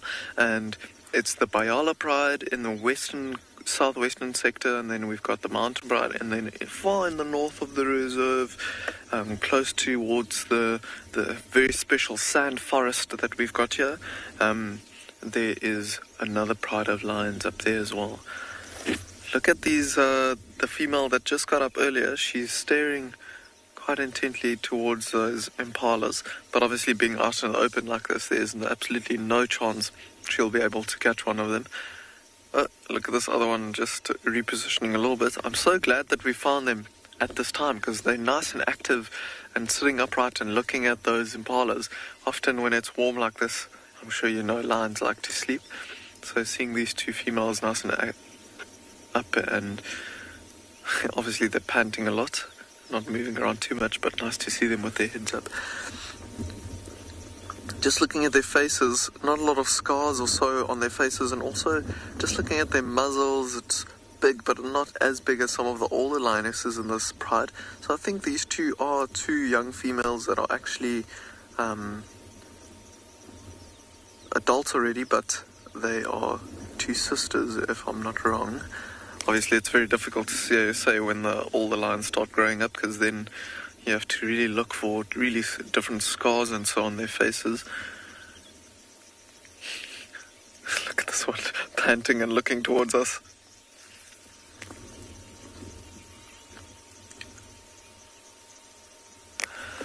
But for now, while these lionesses are not doing anything, we're going to send you over to Andrew. That's got something lovely to listen to.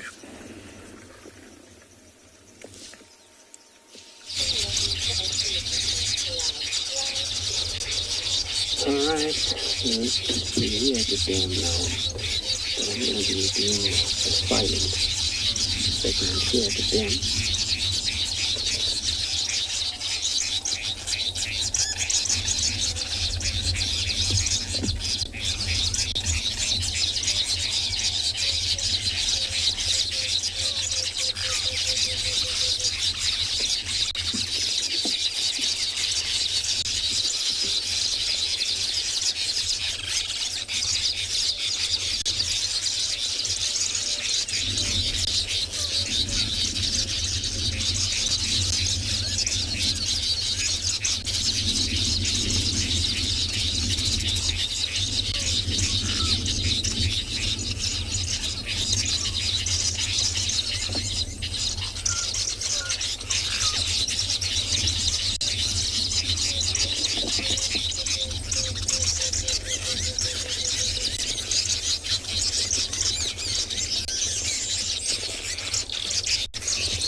We've just repositioned a little bit. Oh, there's a bit of a yawn from the one lioness there. We repositioned because this lighting is just becoming incredible, and them repositioning a bit to see if Odie and I can capture some photos of them. The one on the left just yawned a bit, and obviously with them sitting upright like this, there's another yawn there from the one on the left. I think she might get up soon, so I don't know if you've ever seen this, but I'm sure you have. With big cats, especially lions, like these two females, she's yawning there to kind of oxygenate her muscles and her brain, and to get ready to maybe get up or so. Let's see, they are panting very heavily. Still quite warm, but they've got nice full bellies, and I think that's maybe why they are panting so much. Like those cheetahs we saw earlier, a lot of digestion happening at the moment, so a lot of heat from that. Just looking through my camera now, see how long those teeth are, looking side on to them. Their mouths are open like that. Those bottom teeth are so long.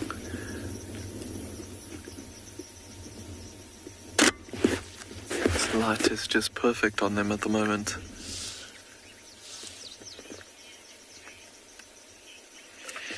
Amy, you're asking if lions are always near their prey.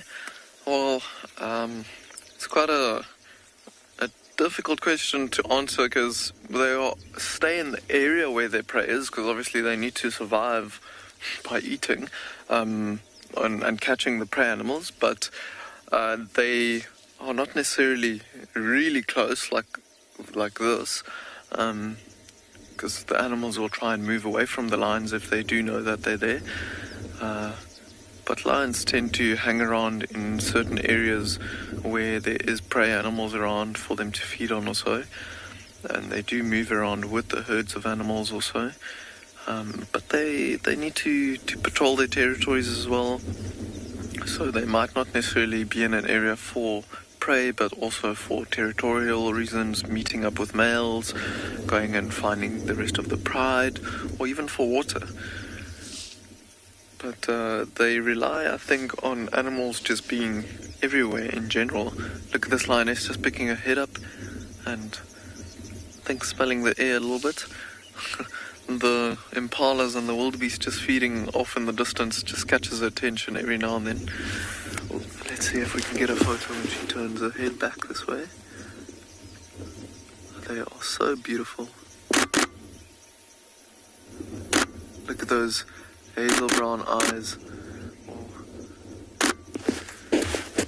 Usually their eyes are very yellow, but with this light at the moment, they actually look a little bit brown.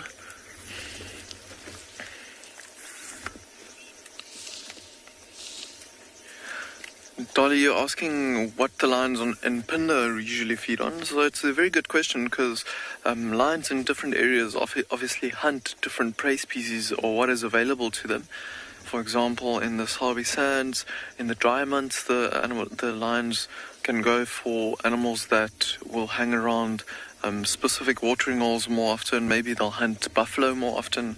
I don't really know. But here on Pinda, there is a lot of Nyala around. And this particular area of South Africa is really, really well known for its Nyala population. And Pinda especially, the Nyala density is very, very high, and I think that's probably one of their main sources of food.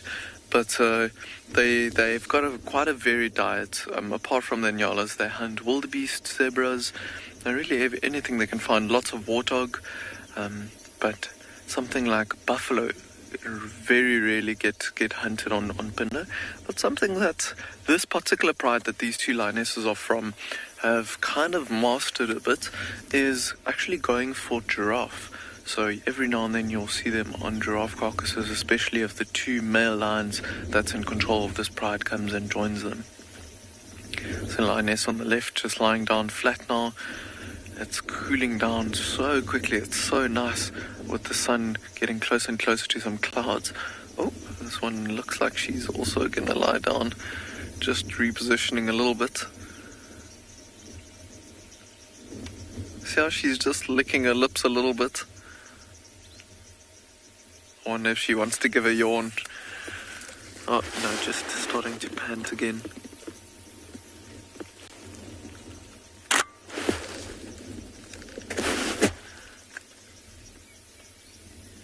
So even though there's cool wind blowing over us and it feels very pleasant for us at the moment, that those full stomachs is producing a lot of heat, and that's why they keep on panting like this. I love how it almost looks like they're bobbing their heads up and down to some music when they're panting like this, especially the one on the right hand side there.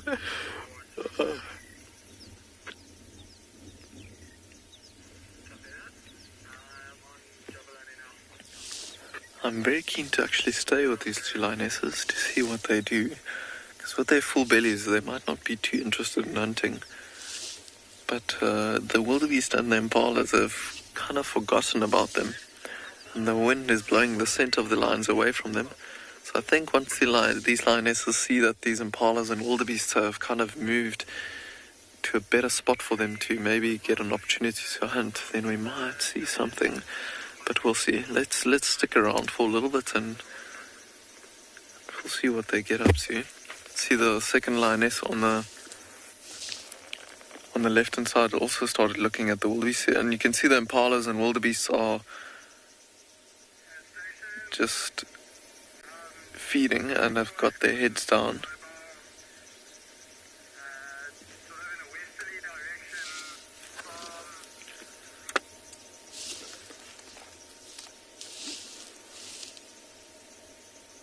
See that beautiful light coming onto the lions now, as the sun's just moving in between some clouds, and so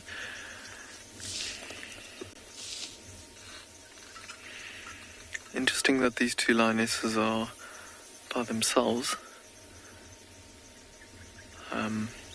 Earlier we saw a few spots on the one's stomach, saying that she's maybe not too old. I haven't seen these two lionesses for a while. I think they might have been some sub-adults that was with one of the older lioness, but I haven't seen them in such a long time. They've grown up so much. I think these might be the two sub-adult females that have now grown up completely, which is incredible. Wow, they grow so fast, and the fact that they're themselves means they're hunting by themselves as well. Jensen, you're asking why we see female lions more than we see male lions. So that's a very good question, because with lionesses, they are obviously staying in their territory. With the male lions on Phinda, they actually move between females, prides of females, and it's very difficult to keep a tab on them and keep an eye on them all the time, because they often move long distances, and they might be in one spot the next day they might be gone in a completely different area of the reserve. So I think also, just talking about lions in general, male lions are obviously, there's only one or two of them together, or maybe a coalition of a few males in a pride, but when they are nomadic or solitary, then obviously it's very difficult to keep an eye on them as well, because they have to try and avoid other lions, and they might move between territories very sporadically. And male lions often, after getting kicked out of a pride of females, when they get old, they often don't survive very long. It's very rare to see big old males by themselves, and when you do, it's often you see them for a little bit and then they're gone. So it's just the way that the social structure works for lions, that you see females just more often than males. And you'll often see the males just when they're young and still with the prides, and once they get kicked out, they need to move away and get away from the prides, otherwise they'll be competing with the prides for food, and obviously they'll get killed by male lions, by the dominant males. So, very good question, and don't really think about it too much, but yes, it does make sense why we see females more often than males. And interesting that these two youngsters are not with the rest of the pride. They have kind of moved away from the pride for quite a while now. It will be interesting to see if they actually form their own breakaway pride, because the rest of the pride hasn't been in this area for quite a long time. These two lionesses, if I'm not wrong, have been hanging around here for a week or so. So it will be very interesting. So they're still keeping an eye on those impalas, even though they are panting away, eyes closing every now and then.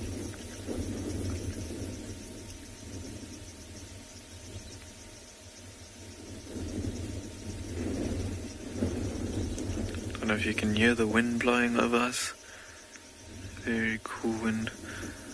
See, every now and then they just close their mouths and they don't pant for a moment, and then they start panting again.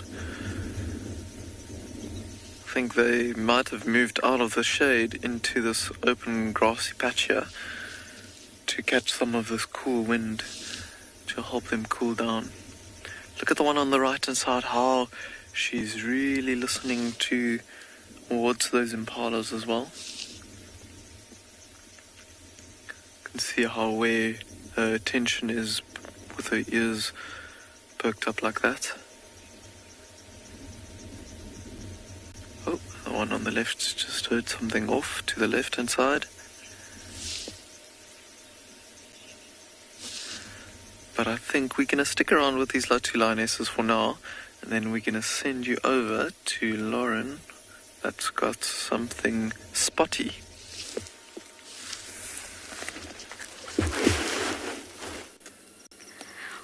We have Miss Tandy in the Mulwanini on Chitwa. She seems to be spending most of her time in Chitwa now. No longer Torchwood. She's adopted Chitwa.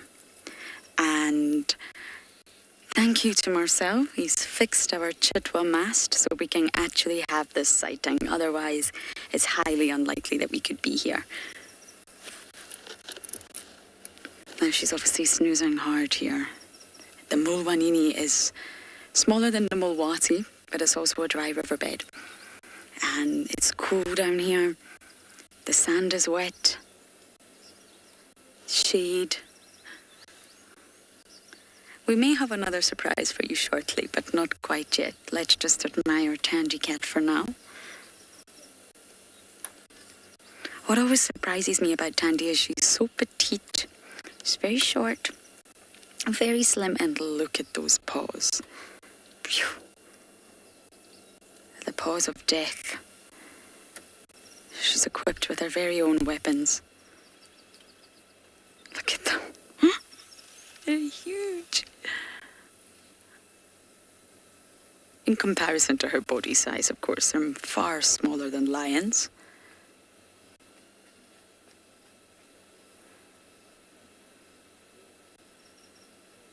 And we are not quite allowed to drive the Mulwati yet, but this is the Mulwanini. It runs to the east of the Mulwati, down through Torchwood and into Chitwa and further south.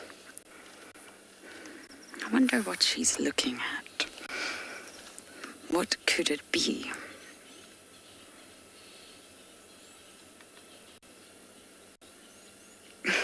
Now you can see it's still wet. It's still waterlogged, and that's why we're not driving the Mulwati. We've obviously been given the all clear here, but due to the heavy rains, which was quite a few days ago now, the sort of lowest lying points, the drainage lines, the seep lines, the riverbeds are still waterlogged. The Mulwanini is far worse than this.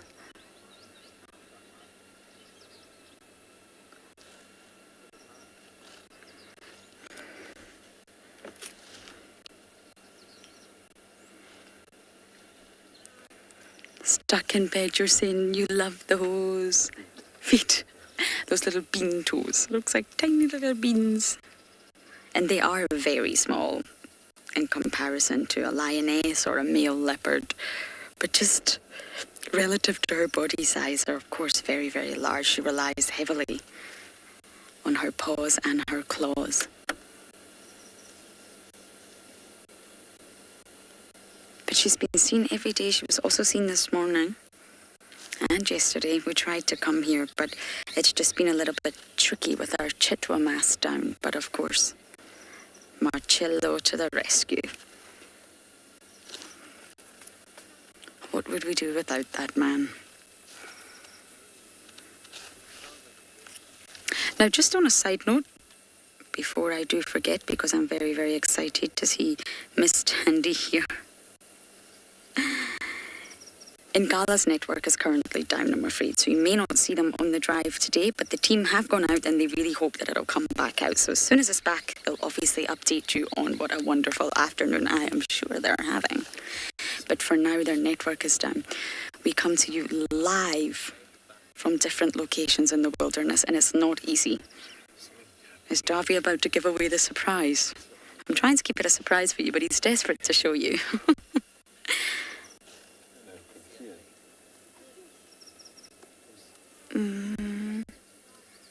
I can't see. Oh, wait, I can. I can from my angle. Bear with us. Ah, there you go, in there. Up here is a... There you go.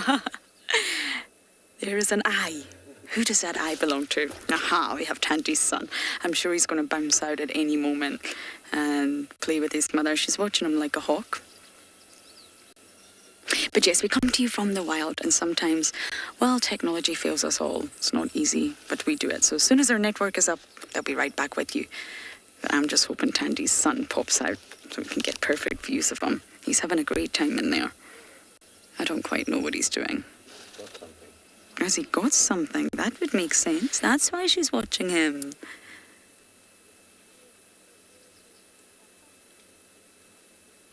Oh, he's eating. Do they have a kill in there? Or is it just a small snack? I'm not sure.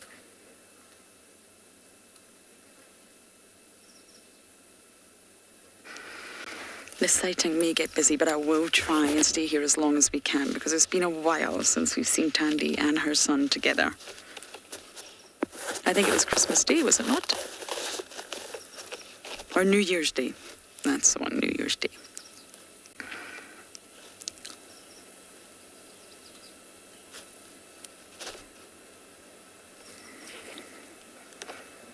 That other vehicle next to us is going to move forward a little bit, so we'll just navigate this together. Tandy's just watching him. Are you being a watchful mother, Miss Tandy Cat? Now, he was born in March last year, so he's approaching 10 months. He'll be a year very soon. And I already know they're discussing his name.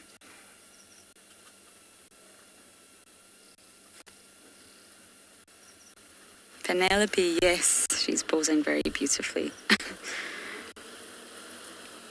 Still got that, Tandy appearance to her. Now we're just navigating with the other vehicle. He's going forward. Let's see what we can manage from where we are. Can you still get her, Dowie? Or let's see if we can go forward.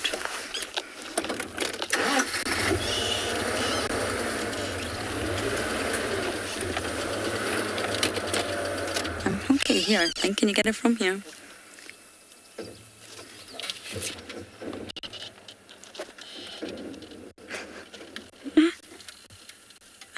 Bear with us, everyone. You can't get her. Okay, FC, I think we need a little bit of time to maneuver here. Okay, while we maneuver, we're going to send you across to another live location.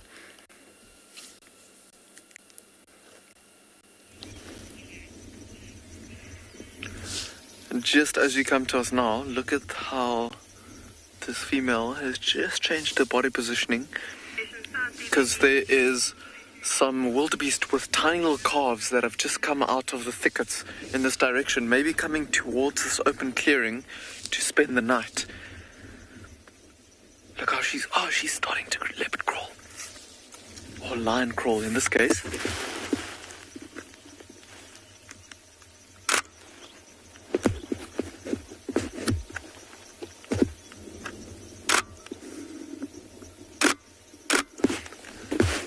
Both of them are up. The wildebeest are actually walking in this direction.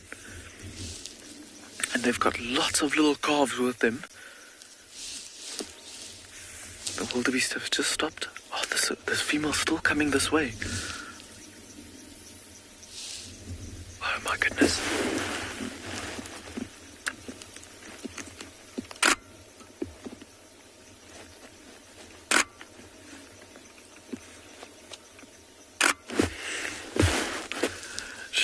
She's creeping closer.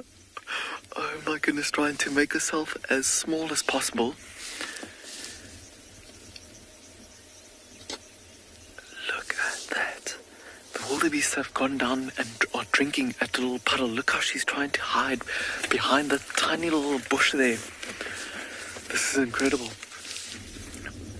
this behavior. She's got a full stomach as well.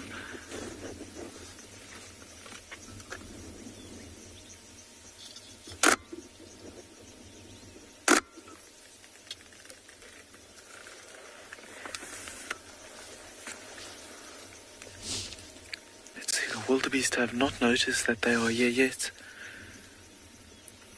And with there being so many calves with these wildebeest, these lions are super interested. You can see they're standing around a bit of a grassy patch there. I think there's a mud wallow that's got some water in it.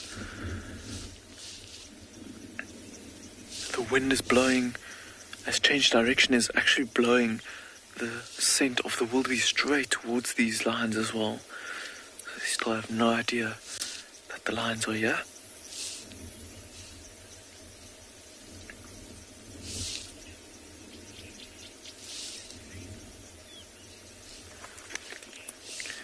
JP, you're asking why a lion would still hunt on a full stomach. So they don't know when their next meal might be or when the opportunity might arise. So they are very opportunistic and will take any opportunity to try and hunt. So even if their bellies are full, they might take the chance and hunt and try and get some more food, even though they won't be able to eat as much. But they know they are set for the next few days, and they'll stick around that carcass. So this female lion, this lioness, is contemplating whether or not she wants to move. If she stands up, though, the wildebeest will most definitely spot her.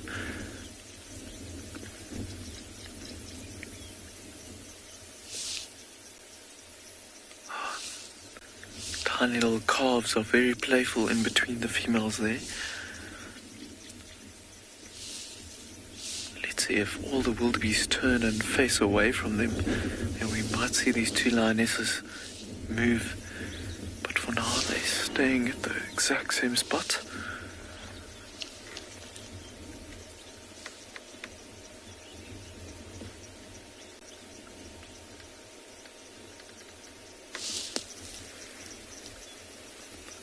Just one more wildebeest that's drinking.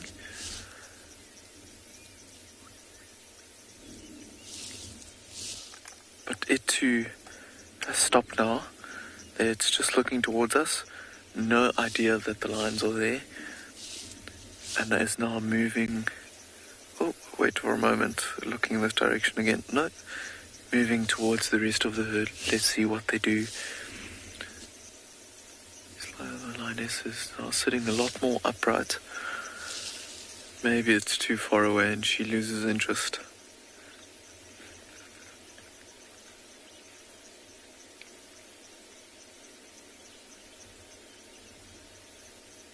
She's sitting upright.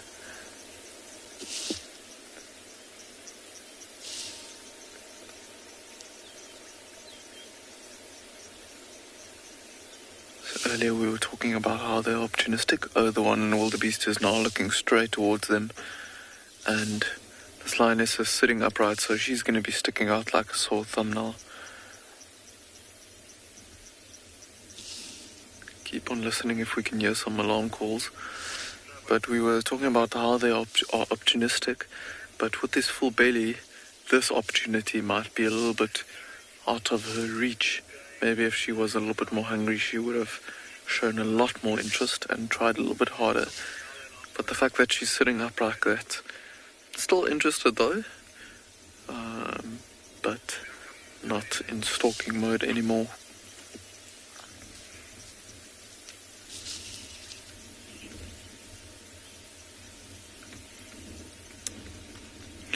But for now, I think we are going to stay with these two lions and keep an eye on them. Seems like they're losing a bit of stalking ability and they don't have much cover, so we'll send you over to Lauren with a leopard and a cub.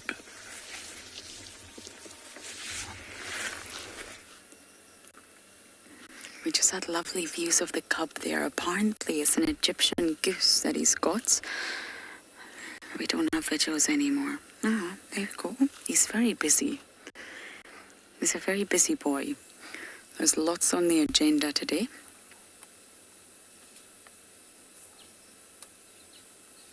I'm obviously hoping that he comes for a little snuggle with Mum. That's the sighting that I'm waiting for. But possibly because he's got an Egyptian goose in his mouth. A dead one, of course. Mum is just not looking too pleased. I think she has a tick on her nose. I'm not sure. I think that's a tick. Ouchie.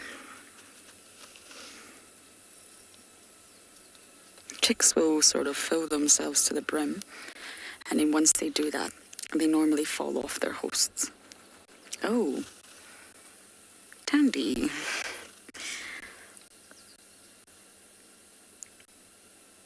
I think Tandy's a little bit angry here with the other vehicle.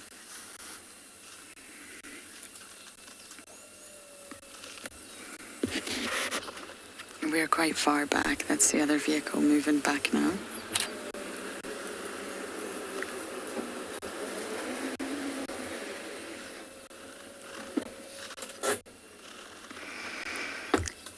Tandy is not shy of telling you how she feels.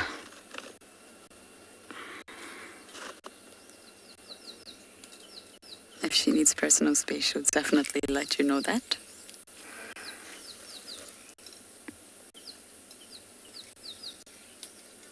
He's just on that fallen over log behind her with his kill.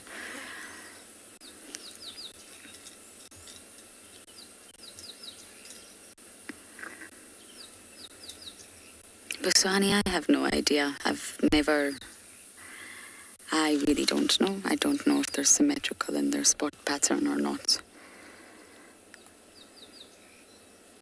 The skins are used in lots of tribal practices and traditional ceremonies. So it's very possible that they are, but I'm actually not sure, Busani.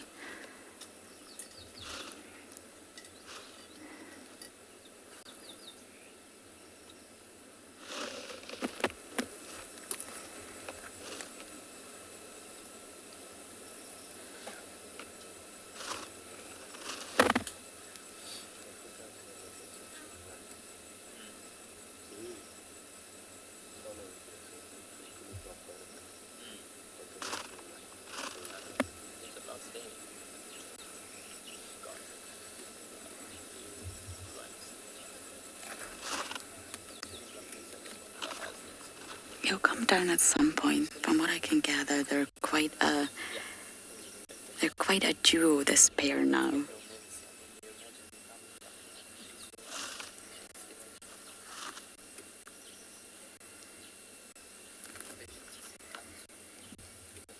I really want to get a proper look at him, though.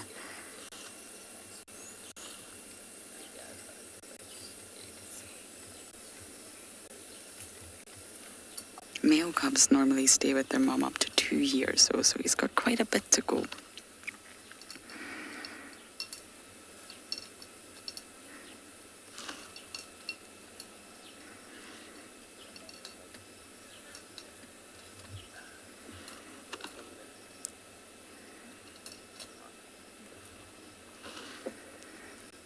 Okay, we're gonna sit tight here and hopefully we'll get a look at Tandy's son very shortly.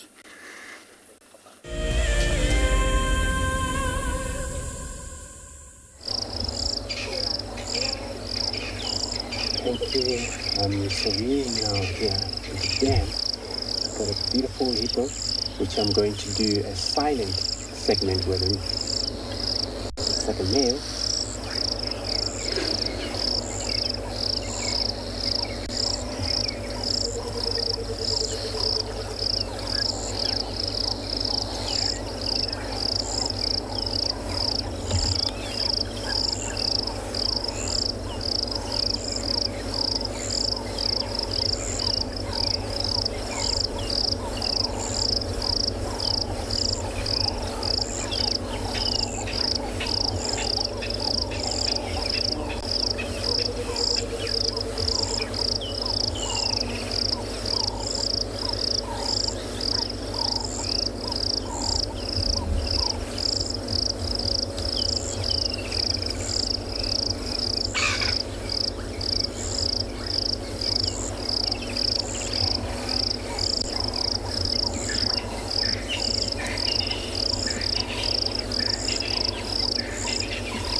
lionesses are still looking at the wildebeest with intent, but the one on the left-hand side is not too interested. I was actually looking the opposite direction completely.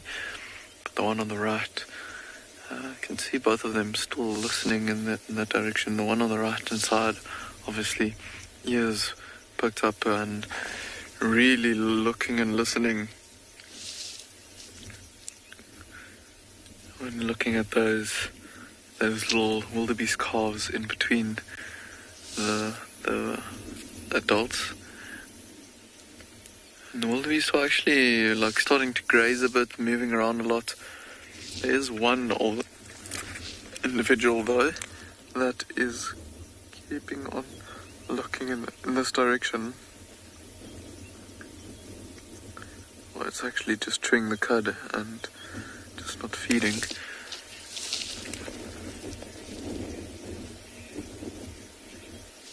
Mike, you're asking if lions have good hearing.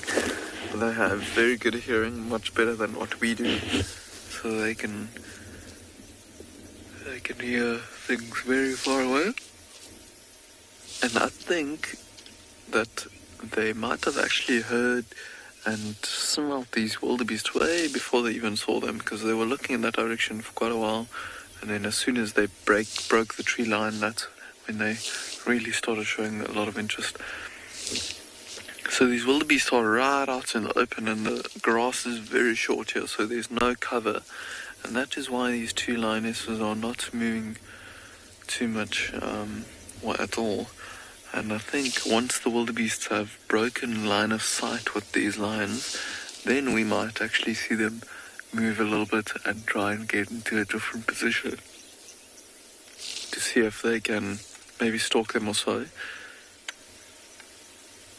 Or these lions might just lose interest completely. Like we said, their tummies are nice and full, so if the opportunity does not arise and they cannot get closer to these wildebeest, they might lose interest in them.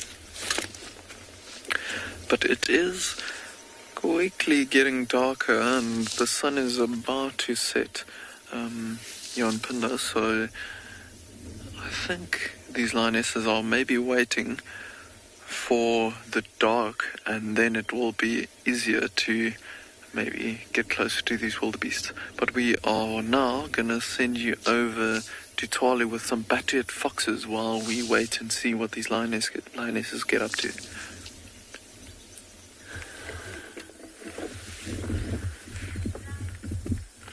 So we just came to have a look at our little bat-eared fox den with the 3 little pups. So we have found Mum and Dad, but the last time I was here there was hardly any grass cover, and now there's a lot of grass. So we have heard the little guys. They are squeaking at the base of that little blackthorn. So one dashes out every now and again and then comes back. I'll just see that they're moving further back. Okay, I'm going to go forward by half a meter. Maybe we'll get another glimpse of them. So we haven't even seen how many are still here. Pups are good. Oh, no. So with this grass cover, it's quite difficult. I can't see. We had them at the base of the bush, but not at the moment. Have you got one? Oh, there we go. Oh, no. So, yeah. Bat-eared fox pups are still doing well, but well hidden in the grass.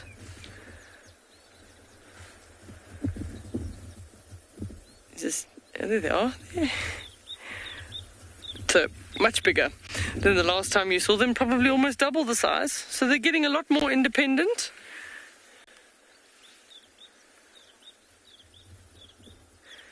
So Pele is asking, do these fox species here better than most other fox species? I would say yes, because of the size of those ears. So they'll literally hold them just parallel to the surface of the soil, and then they're hearing sort of beetle larvae and grubs able to scratch underneath the surface. So probably about that far under the surface they can actually hear little grubs or beetle larvae, and they hold their ears, sort of put their nose down and then hold their ears up flat against the surface to listen. So they do have very good hearing, probably more superior because based on just the size of their ears, but no. So they still too small to go hunting with the parents at this stage. So one of them will babysit at the den and the other one will go foraging, and then they'll take turns because the mother has to go foraging to find enough insects to produce the milk, because they're still suckling these cubs about 14, 15 weeks that she'll suckle them. So they're not, they're probably only now about 2 months, I'd say. Maybe 2.5 months, somewhere around there, yeah. Oh, no. What did you think, Craig, if I go forward? Might get them if we go forward. It's the bush has thickened up quite a bit with all this rain. I mean, this grass growth is literally the last 2 weeks. While you weren't with us, we've had very, very good rains. They are so well hidden. I'm going to go forward one more bush, Craig. I don't think we're going to get them. No, that's it. They're lying flat in the grass and they've gone completely. So all we would hope to get would be to get this little ears sticking up, but not at the moment. So to our not so relaxed bat-eared foxes, we're going to send you to Lauren, who's got a nice relaxed leopard.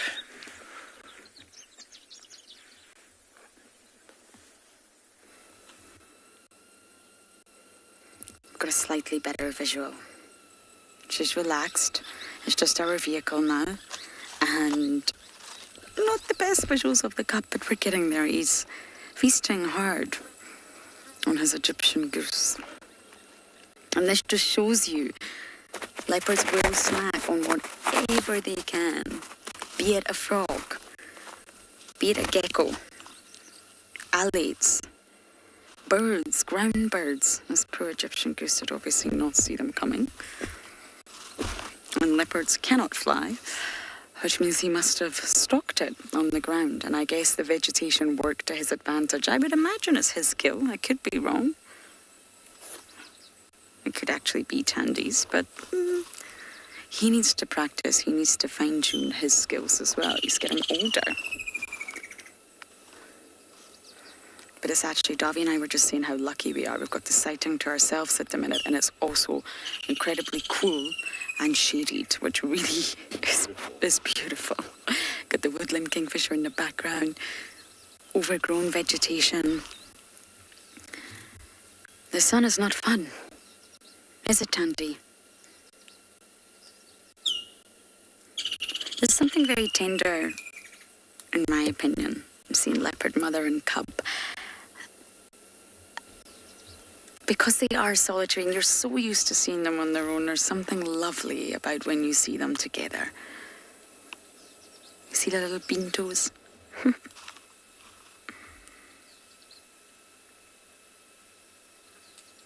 And yes, Tandy's 14, but she's in great condition. I'm just a little bit curious about the sort of shifts in movements of the leopardesses I'm seeing around here. Just in the past few weeks, things are shifting. I mean, Tandy was always on Torchwood, always around First Rock, and for about a week now, she's been on Chitwa, and the open area, and the Mulwanini.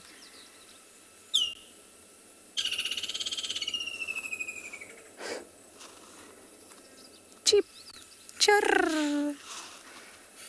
Wasn't great, was it? Keep trying. Keep trying, okay. And hopefully we can stay until they get mobile.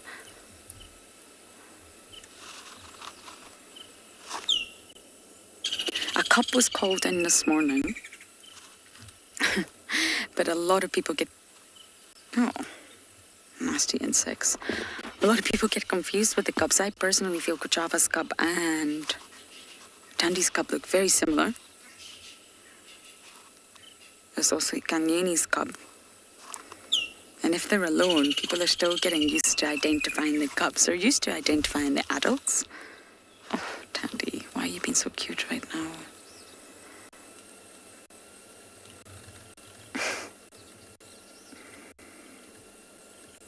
And this is a relief. This is normally the time, once you feel that break in the heat, this is when the leopards do go into a deep sleep. It's difficult for them to sleep in the heat. Very difficult. They'll be sleeping, but it's not comfortable. They've got to constantly sort of pant, constantly cool down, seek shade. But when that heat breaks, I mean, it's almost 6:20 here. It really does get cooler, and they will go into deep sleeps. And I have a funny feeling that's what's happening now with our queen.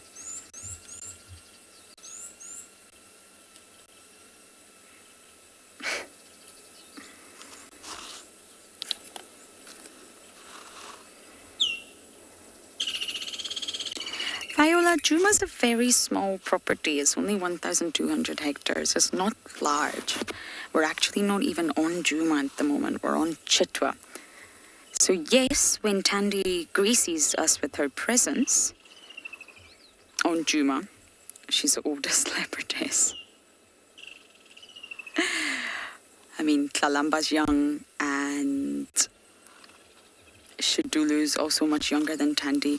But if you're meaning in the wider area, then yes, I believe Tandy's the oldest leopardess that we see on Wild Earth. And Sel is 12 years old, and which is also quite old for a female leopard. I'm not sure about Ikanyeni actually. I think I'll need to check her date of birth. I'm actually not sure about how old she is. But the ones that we see, we regularly see Shidulu, we see Tlalamba, we see Tandy, we see Sabui.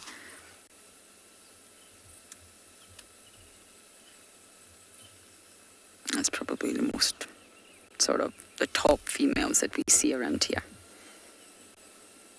There's Kara now and Inzutini, but they're both very young.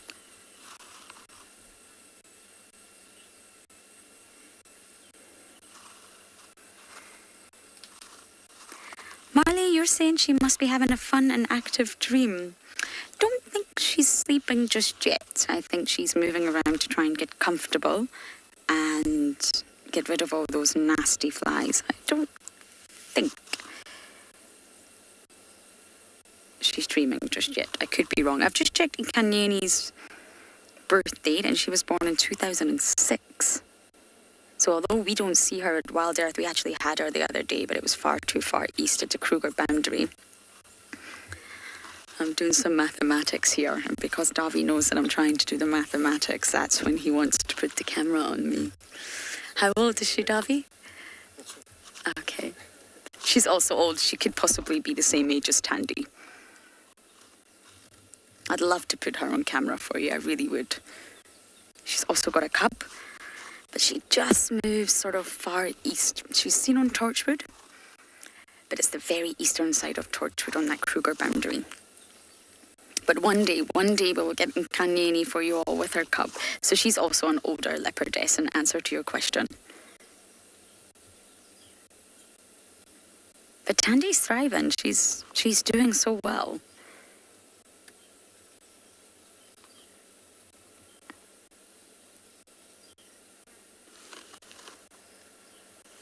So we're going to stay with Tandy really as long as we can this evening, and now we're going to send you across to some very relaxed lions.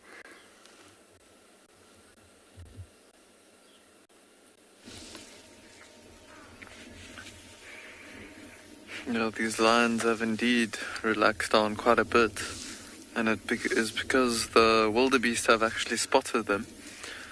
So the lioness on the right hand side, she actually sat up a little bit, and then one of the wildebeests actually spotted her, and now you can see all of them standing together there. There's just the one bull that's close by. He doesn't care too much. So they're confident, but listen. And now there's Egyptian geese that's calling.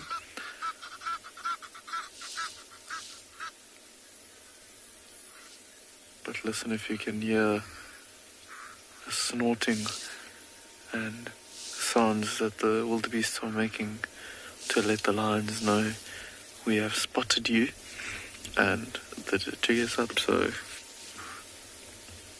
no need to try and hunt us anymore. You can see it's quite interesting with two females coming closer to have a closer look at the lions, and then the youngsters right in the back there with the rest of the herd kind of protected and further away.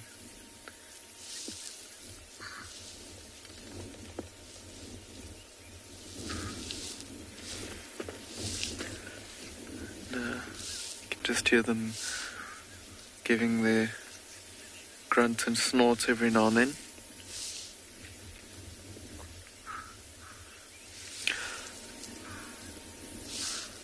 Ponytail, you're asking what is my most memorable lion hunt that I've seen. I think it is probably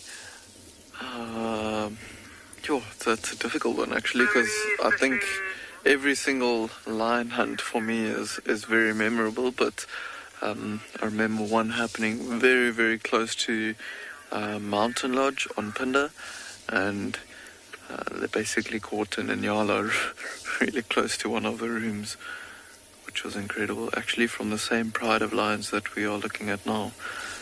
And have a look at this lioness while she's lying down like this now, and while she's very interested in those wildebeest, you can actually see the spots on her stomach, which makes me think that she's one of the sub-adults that's grown up and still quite young. You can see those spots are quite prominent on her stomach, and it's not disappeared like some of the other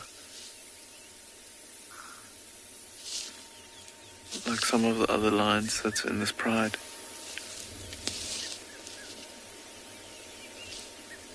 The wildebeests are still alarm calling every now and then, but they are starting to lose a bit of interest as well. There's a few in the back that started moving away from the lions and moving a bit behind some thickets. But just looking at this lioness and the way that she's panting and really not showing too much interest,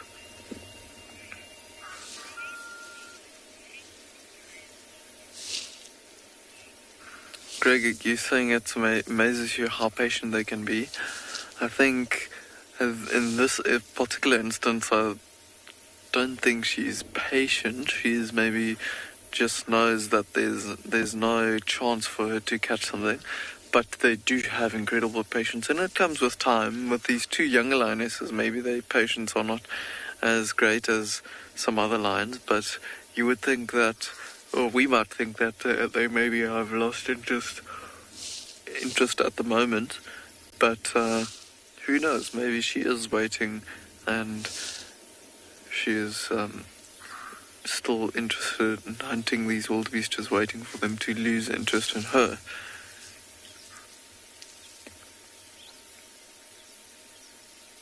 She's definitely still listening and looking towards them.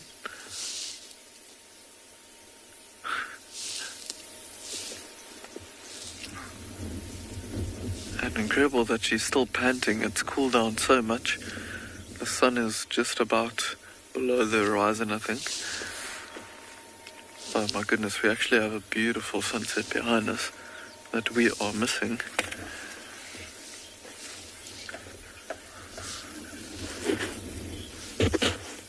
We are gonna see if we can reposition, and then we'll send you over to Andrew.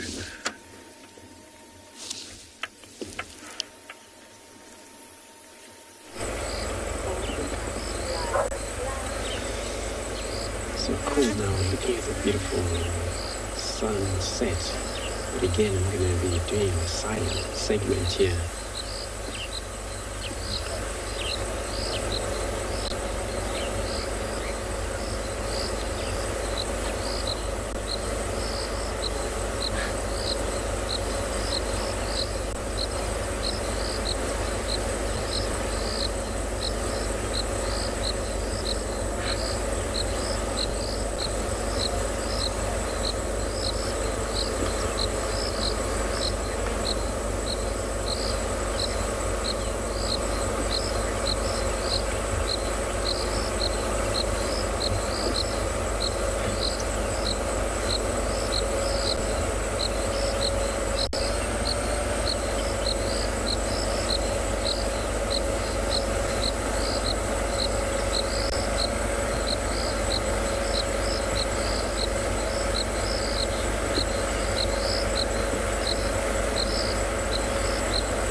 at that beautiful sun that's setting there through the clouds. We've just gone to the other side of these lines, and how incredible is that? The clouds really making it so beautiful. We thought that we were not going to get a view of the sun as it was setting, but then Owen also said that the clouds might make it quite beautiful, and it indeed has. Look at that. And just as the sun is setting, see this lioness also letting her head down, losing interest in these wildebeests completely, or still showing a bit of interest, just looking up. As I said, that she's still very interested in these lions, in these wildebeests, it seems.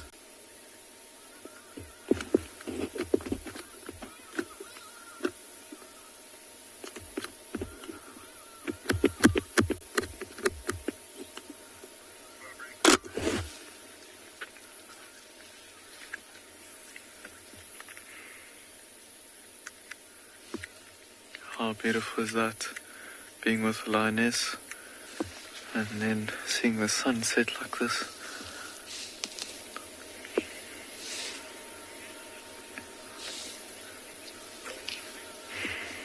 Jason, you're saying that was a gorgeous sunset. It was indeed, and what made it so special is these very low clouds that we have that's in between us and the sun, so the sun's not not changing the light on these clouds at all, because there's a massive bank of clouds in front of, I think in front of the rays that's preventing them from changing colour.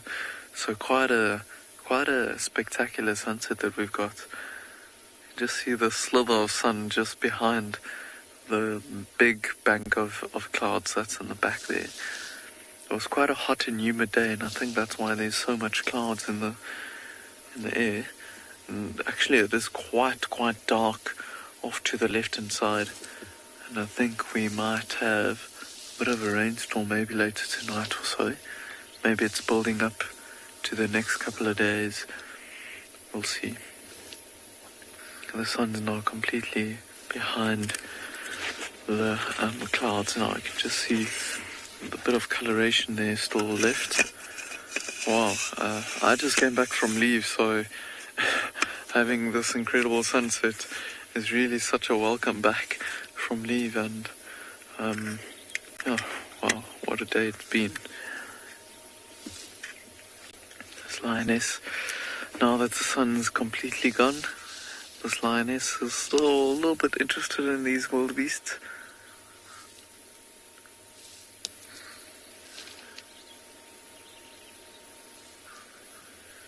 But not as interested as she was earlier. I think with the wildebeest now alarm calling so much, she's actually falling asleep. You can see her eyes closing.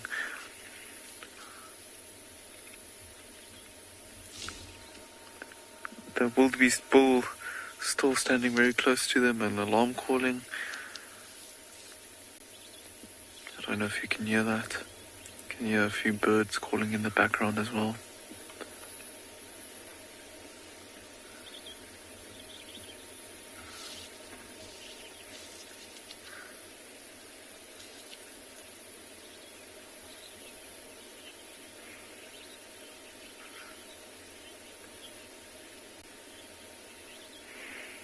But for now, I think we are going to stick around with these lions just for a little bit longer. Maybe they'll change their behavior a bit, or maybe not. And then we'll send you over to Lauren with a leopard that's looking for a spot to lie down and change her position. I think Tandy's got her sleeping position very much down to a T here. Oh, it looks comfortable. It really does. The cups, though, there's definitely an Egyptian goose. We got a good view of the legs. But he's just out of our visual range. I'm sure he's going to spring up at some point to come and see Mom. And hopefully we'll be here when he does. He's getting so big. He's a lot more comfortable around the vehicles, and Tandy really has done so well to raise them to this age. There's threats on every corner. Other leopards, other male leopards, other female leopards.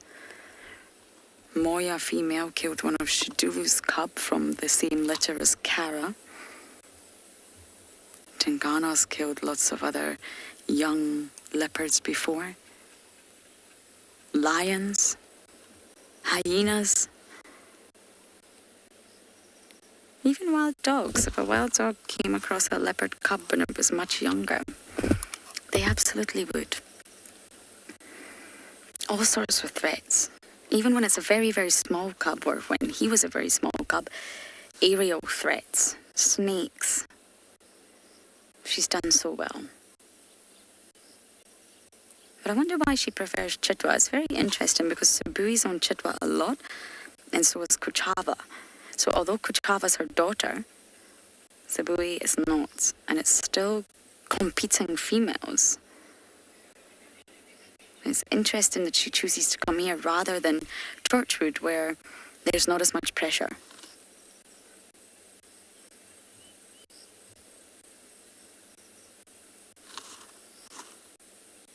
I'm not sure if you can see it from here, Davi, but you can see the half of the goose from where I am. Let's see. Yeah, there you go. See that?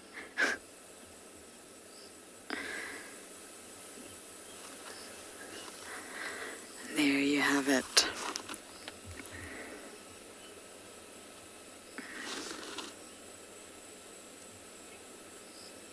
Your Desha, absolutely. Absolutely. They don't go fishing for them, though. They are not fishermen. But I remember at Chitwa Dam, the very property that we are on right now, there was a mass fish die-off due to the dam reaching maximum carrying capacity of hippos.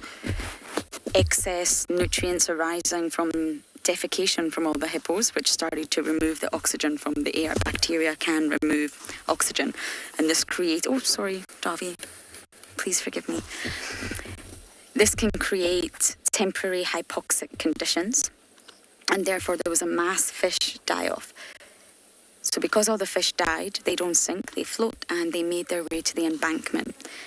So we came down here and there was dead fish all around the dam, and lo and behold, Mr. Tungana was there eating all the fish. Hyenas arrived. It's a perfect snack. Leopards really are opportunistic. We just see them up trees with impala or duikers or steenbok. But really, they'll be snacking all the time on birds, small mammals, dwarf mongoose, squirrels.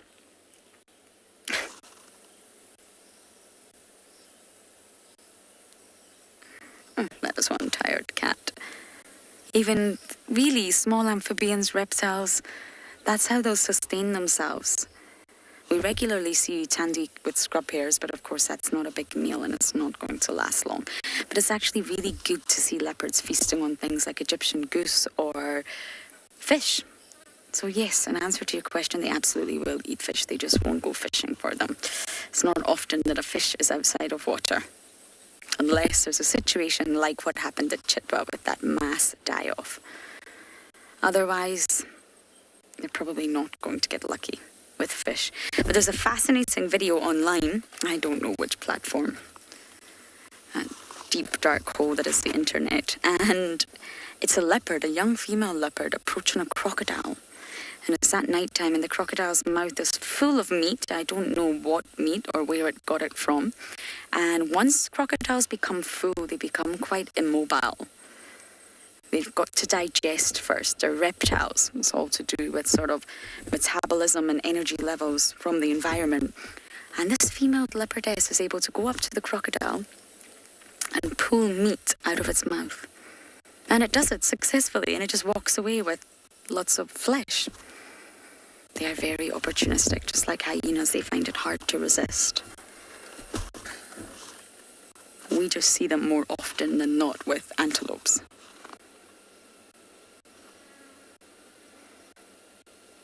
It's all about survival, really.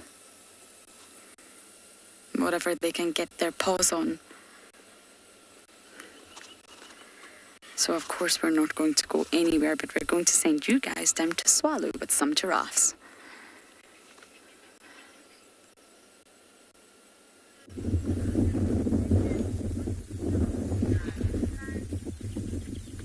welcome back to Tswalu. So we've got two male giraffes. They're relatively young male in comparison to others. They don't have sort of a large bump on the front forehead there, but these two have been having a little bit of a tussle. The one certainly on the left-hand side decides every now and again he wants to push the other one around, but for them it's kind of practice. They're still relatively young.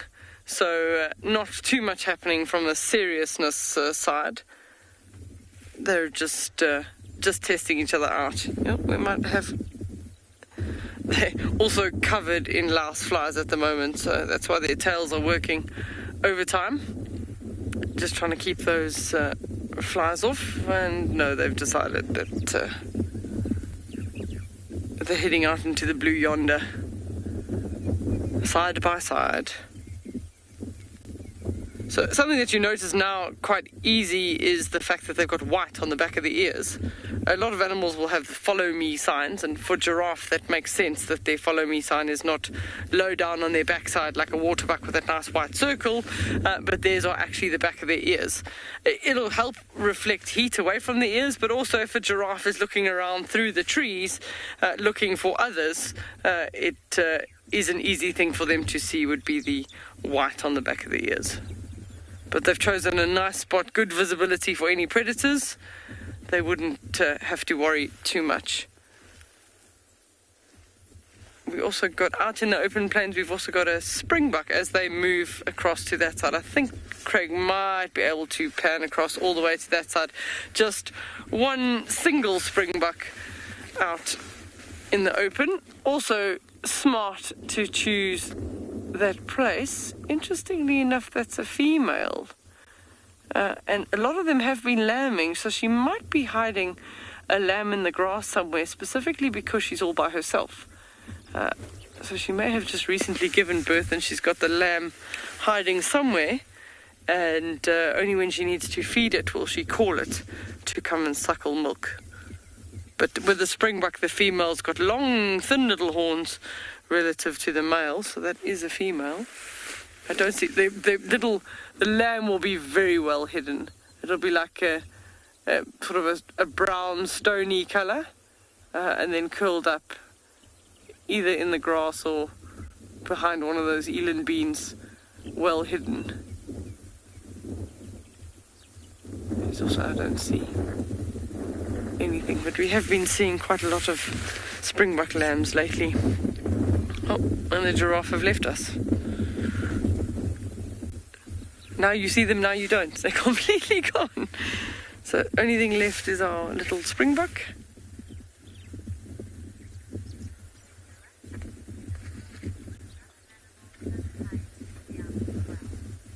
We're going to send you across to Dierveld, who's got another animal that hides its young very well.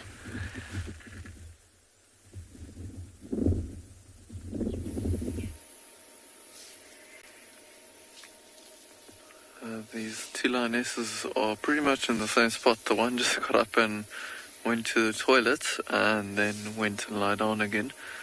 There's the wildebeest still off to the left, and they're still keeping an eye on the lions, not letting them out of their sight at all. Very interesting, but there's actually a wildebeest bull that has gone and lied down, and he was just rolling around for a moment. You can see the wildebeest, they're not far away from these lions, but they know that over open clearing like this, if these lionesses try to chase them now, there's no chance they'll be able to catch them. You can see the bull lying down, actually rolling a little bit, maybe trying to get some dust onto his back and scent mark a little bit while he's rolling around.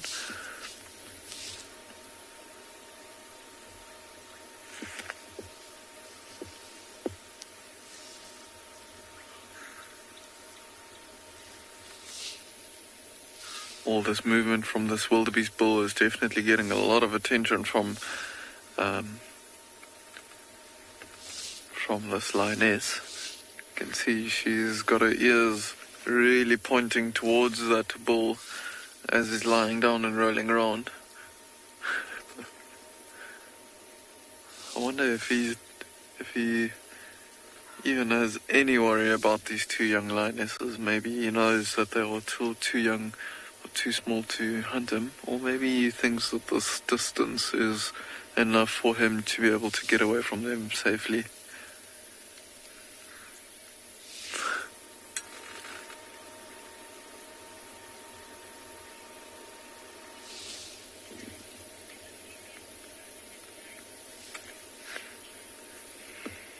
Chance, you're asking if it's easier for lions to hunt at night. Yes, definitely so. I think easier in the sense that it gives them more camouflage and the animals are a little bit easier to stalk or so. Obviously they still need to take the animals down or so that is why lions are seen mostly as nocturnal and why they are mostly active at night. Just because it's nice and cool, they can cover long distances without worrying about overheating and cooling themselves down, but especially because of the camouflage that the darkness gives them, especially at night like tonight. I don't see a moon up yet, and if it becomes completely overcast and there's no moon and it's completely dark, then they have the best chance to hunt, because then it's so dark that the animals can't really see them also.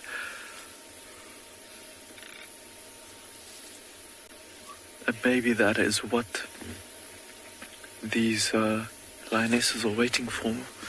Maybe waiting for the darkness to fall, and then they stand a better chance of getting closer to these wildebeests. But even if it is completely dark, they won't be able to just cross this open clearing, because the wildebeest will still see the movement and alarm call to them, and maybe see them a little bit at night, but they'll maybe try and use the thickets to maybe stalk a little bit closer.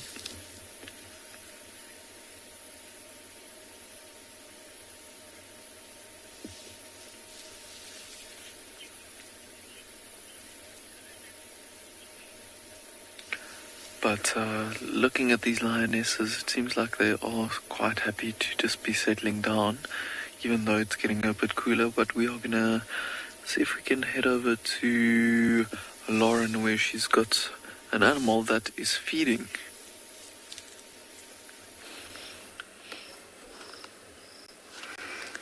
Okay, we have repositioned because Tandy got up, but unfortunately it does mean that I don't have comms. So Dobby will be my translator. I think he's in comms, but we've got great looks at the little sun. Tandy's still here, but she just got up to investigate. It's getting cooler, and that meant that we could just go forward a little bit.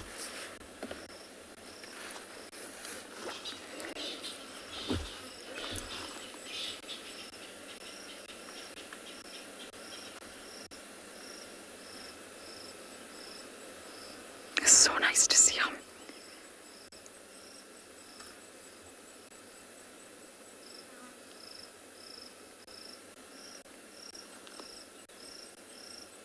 He's very, very happy with his Egyptian goose.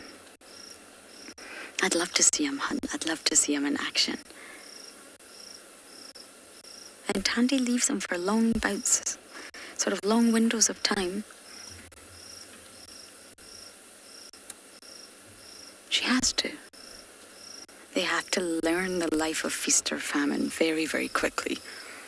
Food is not a given every single day. It's not put on the table every single day unless you go and find it.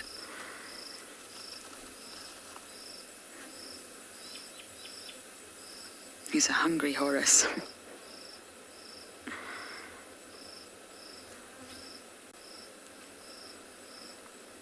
He's still small in comparison to her. When you see them together, he's still very small, but my goodness, he's growing. Oh, hello. Look at you, proud with your bird. You're going to share some with Mom?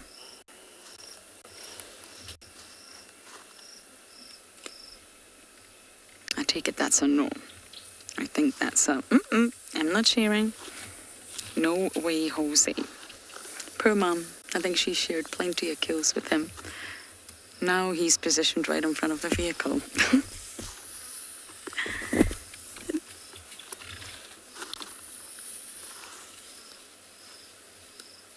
Where are you going?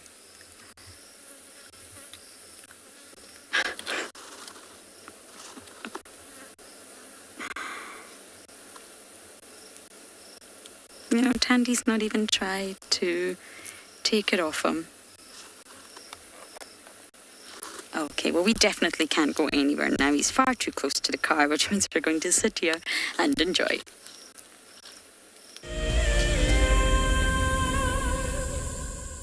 Have you been watching Wild Earth and dreamt of being right there on safari with one of the guides? Well, now you can. Wild Earth is offering you a chance to buy a ticket to dream. You or a friend can hop on board a live Wild Earth show and join our guide on safari. The ticket is redeemable at any of our locations anytime in the future. Only a limited number of tickets are available, so don't wait. Get your ticket now and start dreaming. Terms and conditions apply.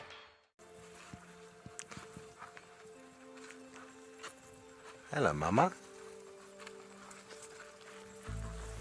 Just checking us out, everybody. There's no aggression here. Very relaxed. A herd of elephants moving around your car like that is truly, truly magical. Tune into Wild Earth every single day. It's in your nature. This is Rusty. He's my favorite vehicle and we've been through all the good times here in the bush. Now, if you feel a connection to Djuma Game Reserve like I do, then we have a fantastic opportunity for you. You can have your name engraved on a brushed metal plaque just like this one, and we will attach it to Rusty so you can always be with us on safari in spirit. We will even send you a digital photograph once your plaque is mounted on Rusty. Spaces are limited, so grab your spot now. My name is Taylor McCurdy and I work for Eco Training. I love hearing from all of the viewers. However, I particularly enjoy those of you who have been watching for a few years. Your questions are just so advanced and they really get me thinking. If you'd like to ask a question on Wild Earth, you need to register on our website. Once you've done that, head to the live safari page and submit your questions below the live feed.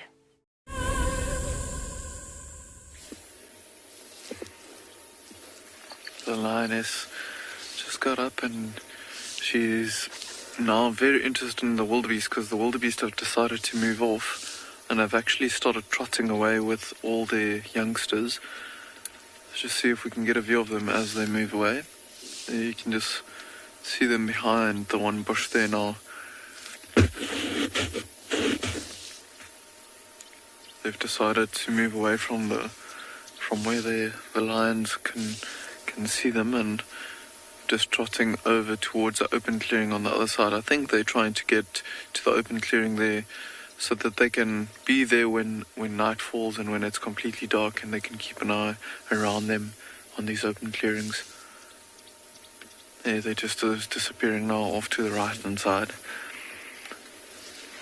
And if you have a look now at this lioness that's standing up, you can see her body is actually fairly short, so it tells us that she is a young lioness. But look at that belly, how low that belly is hanging. My goodness. No wonder they were panting so much earlier today. See the black behind the ears showing us where she's listening to and looking straight towards those wildebeests.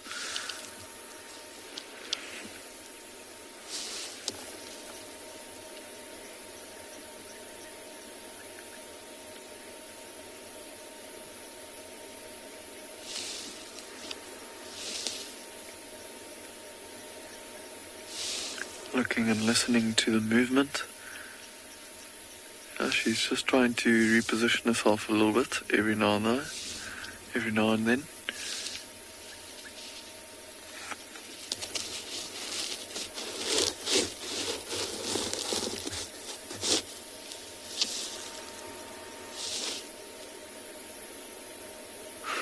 Interesting how all of a sudden she changed her behavior as the wildebeest started moving. just can't help herself to show interest. But now that they've moved off, there she's settling down. Actually flopping down. Oh, too much work for today. With a full belly like that.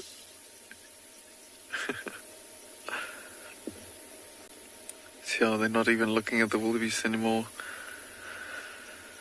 Heads down completely. Maybe they'll try a little bit later on when the opportunity is a little bit better.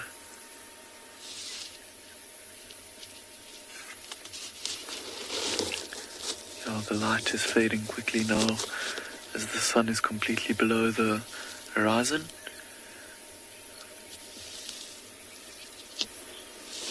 But I think we might leave these two lionesses and let them be with their full bellies, and then we'll send you over to Tswalu where they've got something beautiful.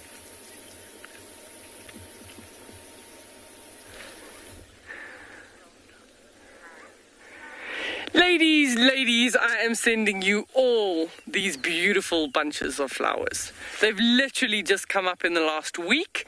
They are known as saw lilies, but scientific name is a Nerine laticoma, but beautiful pink flowers that get pollinated by lots of moths and butterflies. So we're just in a beautiful field of these. They like the calcrete soils plus also some of the clayey soils, and we're in a beautiful sort of grass bank of sour grass. This one here. Sour grass meaning not so nice to the taste. Once it starts getting the inflorescence, it actually starts burning the animals' mouths. It's so sour. So not choice grass number 1, and choice grass for all guides number 2 is good old carrot seed grass. This is the Velcro sticky thingy in your socks. These are not the most pleasant to walk through, this carrot seed grass, but you know that Velcro was invented from somebody looking at nature and looking at things like grass seeds, like the carrot seed with all the little spikes on it, and then he figured out how to make Velcro from looking at plants, grass plants. So we're just going to spread some more carrot seed for future. So these little lilies, these pink lilies, So Claire's asking, just as I was about to explain about if these plants have any medicinal purposes. They don't actually, because if you touch the bulb, so underneath, they're called a geophyte. So a geophyte means a bulb underneath the ground. And if you touch that bulb, you can get exposed to what they call the calcium oxalate crystals, which could be an irritant to the skin. The leaves are also believed to be poisonous to livestock. So, yeah. In Afrikaans, it's called a gifbol, which would be a poisonous ball or bulb underneath. So not too many medicinal uses for this one. And they also don't last very long. They sort of pop open for a couple of days, get pollinated by the moths and butterflies, and then the flower just sort of fizzles out, leaves little red seeds on the ground, and then the leaves just disappear completely, and then we wait a whole nother year till we see them again. We're going to send you to one of the other ladies. I'm sending Lauren some flowers. She's got something in the grass.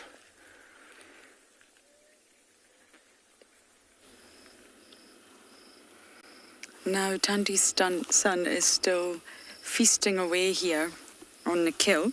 And I just want to bring up something that's been brought to my attention by Michael Fleetwood. Thank you, Michael. I was just discussing leopards and fish, as you know. And it's an incredible photo shared online of Nkanyeni, who I was just talking about, and Mvula, one of the older dominant males around here who's no longer with us. Their son actually dove into the mud to get some catfish.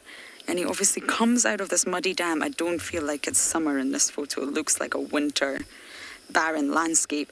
And he looks like a melanistic leopard. He's black, he's covered in mud, and he's got a catfish in his mouth. Thank you, Michael. I did not know that they actually went fishing. I imagine this will be winter, and it was possibly more desperate times. But if you think of a catfish and the size of a catfish, that's a lot of protein. Catfish are not small. They've got those barbels, the sensory barbels that they can navigate underwater without actually being able to see anything in a really muddy dam with no visibility whatsoever. Wow, incredible. I'm not able to show you my phone, but it's online, and there you have it. If leopards need to fish, then they absolutely will. I wouldn't imagine they would do it somewhere like Chitwa at the risk of crocodiles, but maybe at a smaller watering hole.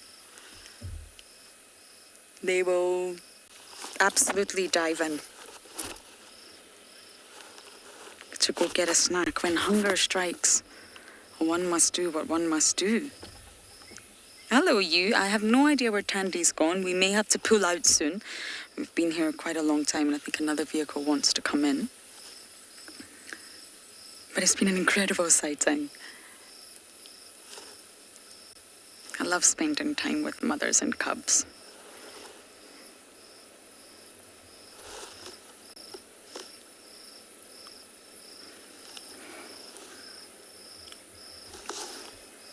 Did you get that name, Davy? I think it's suffix. Suffix. Yes, they do. Normally, on average, male leopards will stay with their mom until 2 years old, and then they'll sort of start to also get pushed out. They'll get ready to go a bit nomadic, then they'll go in search of territory, then they'll disperse. It takes a little bit of time before dispersal actually takes place, and female leopards are pushed away first.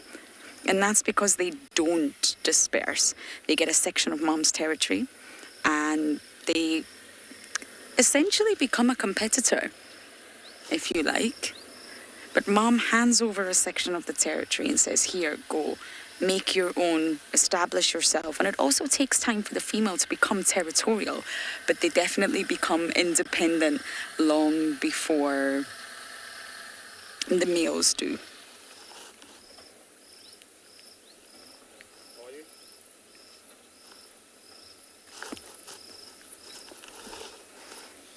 It's a different lifestyle. Males grow up, they have to go and search for territory, a large territory, they have to compete, and they set up their territory to encompass a number of different females. Whereas a female takes over a little part of mom's territory and then has to sort of navigate her way, become territorial, and get ready to have her own litter. Get ready to compete with other females and get ready to mate. It's two very different life paths.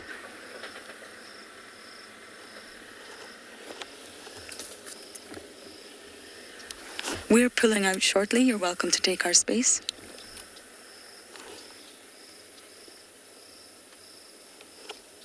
After this segment, we will pull out, but I think we've been very, very lucky here, stuck in the Mulwanini with Tandy and Son. Who has a goose? I don't think there's going to be much left of this goose.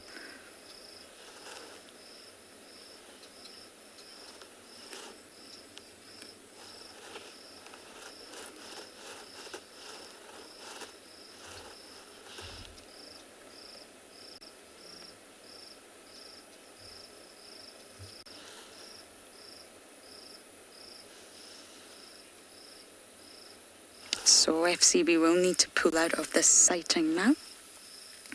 It's a little bit tricky to maneuver, but we have to make space for another vehicle, I'm afraid.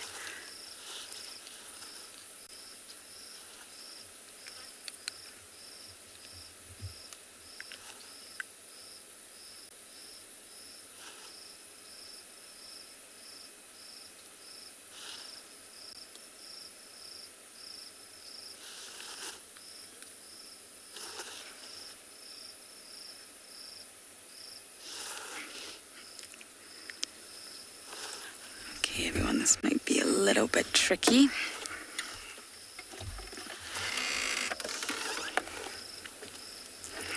Are you holding on, Davy? Yep.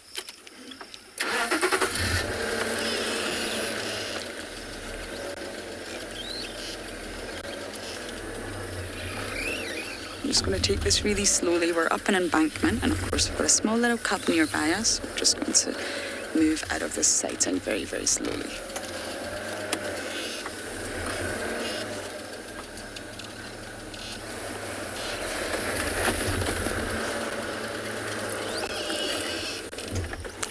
I'm not doing a very good job of this.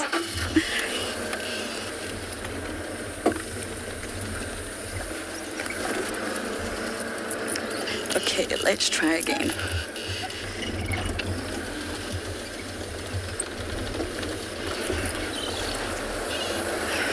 Sorry everyone, we're getting stuck in ruts here.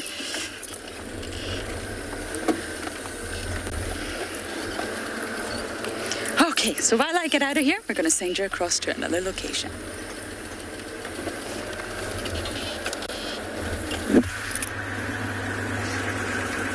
Oh, we just, as you came to us, we found a journey of giraffe. It's unfortunately getting quite dark here at the moment, but let's see if we can get a view of this group of giraffes here. It looks like there's quite a few youngsters or so that's up ahead as well. Look at that, there is quite a few of them. We actually came through this area towards some dry riverbeds to see if we can look for some leopard. But have a look at that. There's quite a few individuals, like a few youngsters and a few females as well. And there's one big bull that's standing right in the middle there. Very, very dark, as you can see.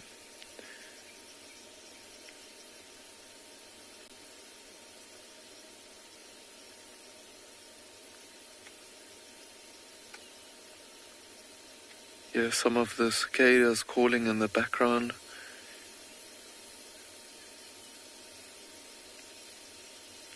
Some birds far off in the distance as the bush goes to sleep here on Pinda. I think these giraffes all moved into this open clearing here to also find a spot to rest for the evening. They might move around a little bit and feed, but the giraffe on Pinda are actually quite well known to lie down. Hammond, you're asking how often giraffes sleep, and just as I was saying it, they sleep quite often during the evenings. On Pinda, we've seen them often lie down. You might have one or two individuals maybe standing up and keeping standing up, but every now and then they do lie down, and they actually tuck their heads in behind their shoulders, almost like a bird would behind its wing, and they actually do lie down. But I think they all came to this big open clearing here to be able to see what's going on around them at night. As I said, to lions in this particular area do prey on giraffe every now and then, so to keep an eye out for any predators. There's one or two of them that's actually staring down towards the dry riverbed off to the right hand side, where we were hoping to go look for some leopard.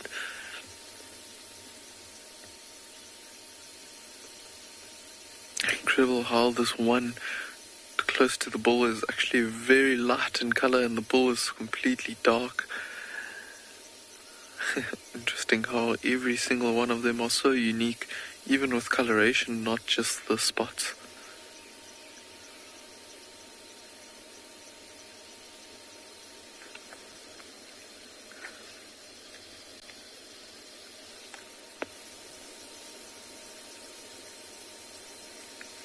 Few sub-adult giraffe, and then one or two females, I think, with their previous calves that's still with them. But this bull, he's just enjoying chewing the cud and hanging around with these females. Maybe one or two of the females might want to go into estrus soon. Looking at the size of the younger giraffe, they've grown up quite a bit, so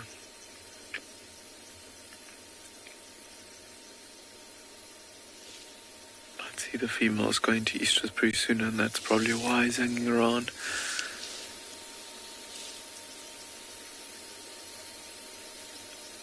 The wind is almost died down completely.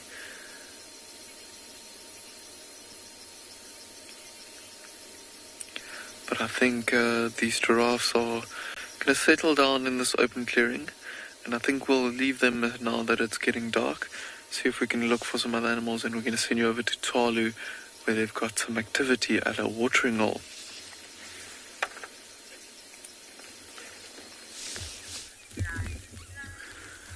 So look quickly before it runs away.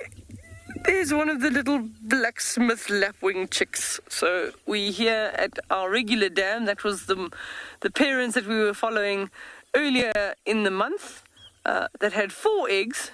It seems to be that they only have 2 chicks left. But look how independent they are. He's already running around behind either mom or dad. It's difficult to tell. In the background, they're already looking for little insects and grubs. Anything that's aquatic on the edge of the water. Oh, no, there he's going to run. So, incredibly long legs. And still relatively fluffy. They don't really have too many of their feathers yet. Oh, here's a dab chick swimming into the shot. We've just been photobombed.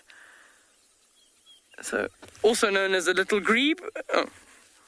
And ducked out the shot and back out. So the little grebe will look for frogs, fish, and are known for incredibly fast maneuvering underneath the water if they need to go. It's deceptive because it's actually the wind on the water. It's not the speed of the bird. It's just the wind on the water that's making it look like it's going much faster. Oh, there's another. Oh, maybe that's chick number 3. In the background there. Another one coming in from the left on the edge of the bushes. Yeah, I think that's the 3rd one. So 3 out of 4 so far. Not too bad. You're hearing bubbling casinas in the background. Just that plop, plop. Little frog. So we've had a phenomenal amount of rain in the last couple of weeks, so we're hearing all sorts of frogs. But we only have about 6 species of frogs, so it is just nice to hear them. Especially after the rains, we get the little bushveld rain frog that starts calling, but these ones are the bubbling casinas. Sort of very much a yellow and black frog with banding on it. So the parents would be of those little chicks. They'd be relatively aggressive if there was any predator approaching the water, something like a monitor lizard or eagles. They could get quite defensive and they'll sound the alarm, and then the chicks will know that they either need to lie down or run for cover. But already, after only being hatched for a couple of weeks, already quite independent from the parents. And they'll stick around until they're old enough to fly and move off and go to.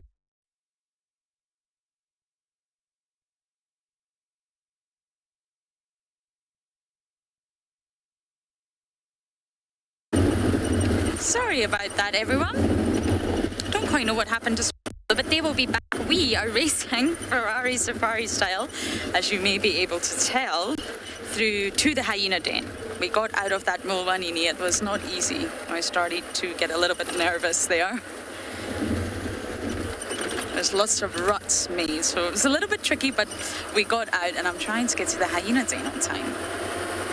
How much time do I have left? Okay. I think I can do it. It's dark enough now, and of course it's cool enough, and that's a prime thing for the hyenas. When it's too hot, they're just not going to come outside of their den. Why would you? I think I can make it.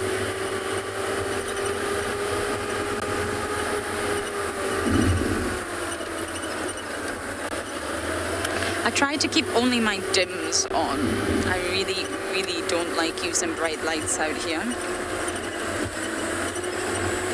But it doesn't make it easy to see all the bumps and the road ahead. Okay, so I'm going to do my very best to get to this den on time, but for now, we're going to send you back down to Deirdre at the waterhole.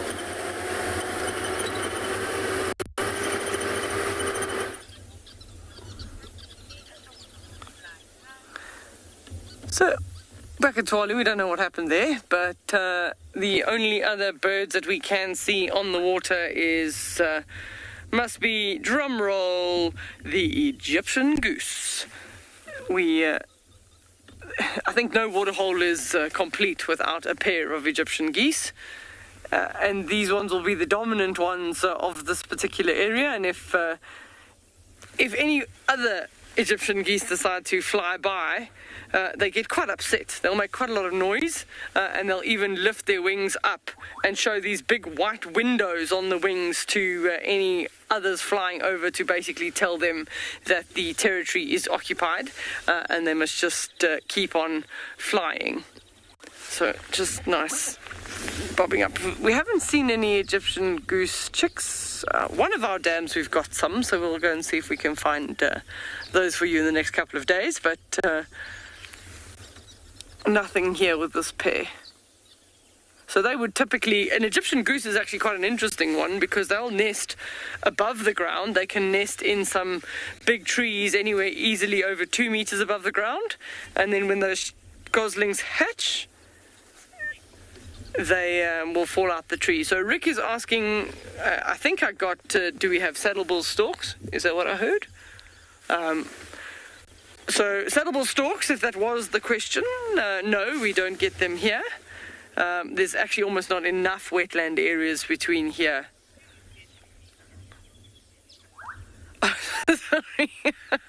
Sorry, now I am laughing at myself. Do we get any hippos at Tswalu? I heard saddlebull stork, can you believe it?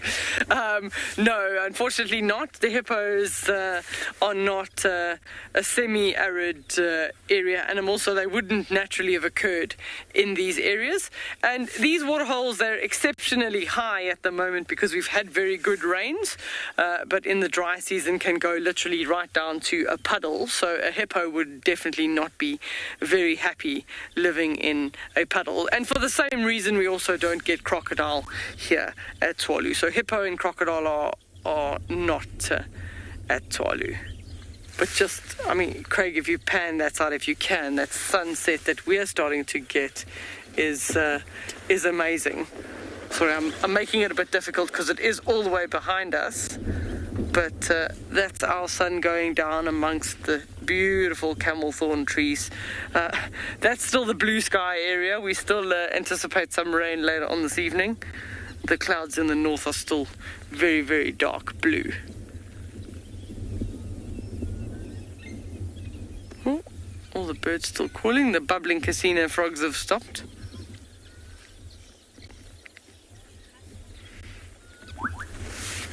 HH, I totally agree with you. Such nice warm colours at Tswalu.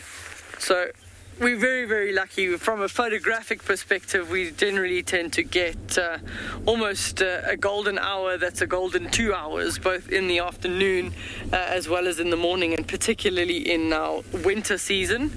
It's very, very nice. And we're just really fortunate that in summer the sun sets so late. I mean, we've still got about another 10-15 minutes of sunlight before it hits the horizon. But yes, agreed, beautiful colours.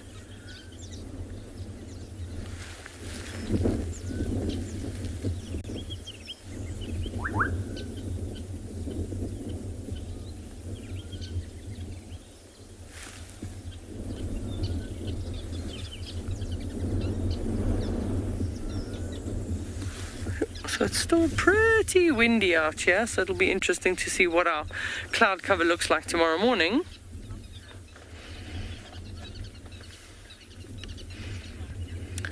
Sonia, that's a good question. Because there's no crocodiles here, would it be safe to swim here? I would say yes. But, yeah, you never know what you're going to find between your toes if you have to walk into that water, because there'll be a whole lot of, a lot of critters living in there. But, yeah, I would say swimming. I think Dylan was crazy enough in the winter season to go plunge into one of the waterholes. You won't catch me doing that, though. Especially in stagnant water, you do have to be careful about sort of blue-green algae and things like that. But no crocodiles here, no hippos here, so it would be safe to swim. Maybe the fish would nibble your toes a bit, but otherwise I think you'd be fine.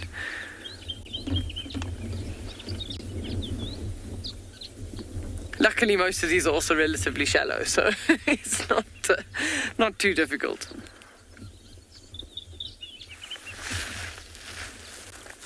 Just a beautiful, beautiful scene.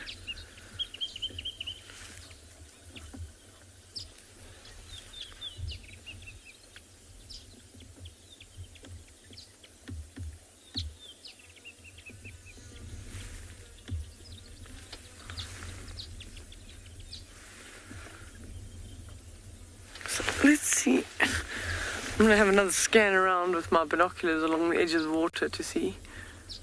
We've missed... sometimes there's tortoise, but I haven't seen one yet. That's probably more late afternoon. Just a little... So the Egyptian geese have got out the water. They're right at the back there, and then...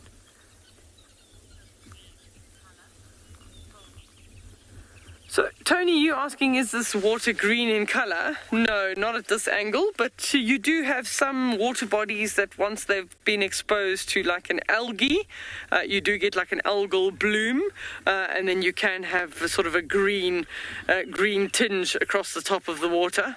It's still okay to drink for a little bit for some animals, but not ideally for human consumption if the water is green. I remember when I was a young child, we used to go camping in a game reserve, and we all decided that we were going to take ourselves on a walk in this game reserve. Don't tell my mother. And we approached some rhinos on foot. I was probably only about 12 years old, and we'd been gone for hours, and we ran out of water. So we landed up at this sort of slimy green watering hole, and one of them was a Boy Scout, and he said, well, all we have to do is just filter this slimy green water through our t-shirts, and we'll be able to drink the water. And of course, you know, you've got to try this. So we did. We filtered the water through our t-shirts into our water bottle, drank the water, and we're none the worse for wear after that. Subsequently, we walked out the bush, and the parents had all sent out a search party for the four bush wanderers, and eventually, about 5.5 hours later, we got back to camp. Very unamused parents, but we had the time of our lives, and that was probably the start of my career. Was walking in the bush in a national park, technically without permission, but we won't tell anybody where it was or when it was.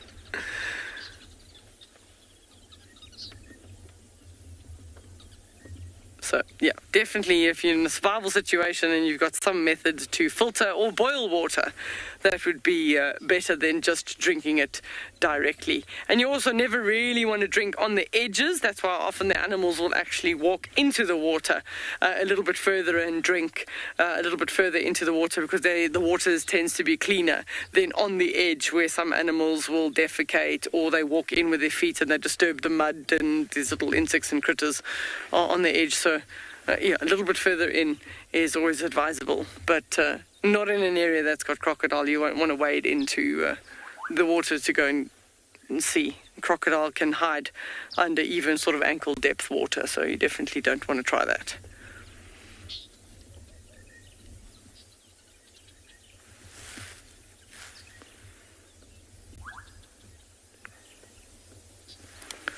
So remember to send us questions at #WildEarth at FC.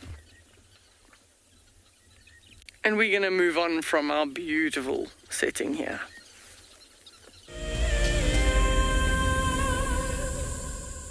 Have you been watching Wild Earth and dreamt of being right there on safari with one of the guides? Well, now you can. Wild Earth is offering you a chance to buy a ticket to dream.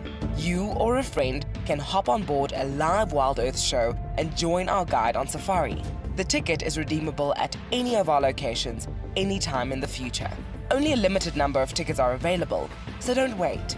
Get your ticket now and start dreaming. Terms and conditions apply. The new year has arrived, and with it comes all kinds of other new beginnings. From hyena cubs to meerkat pups, the bush is full of new life. If you want to find out more, then sign up to be an explorer and join our New Beginnings Fireside Chat. Tristan and Steve will be looking at what's new here in the wilderness as we enter 2021. Join them on the 17th of January, straight after the Sunset Safari.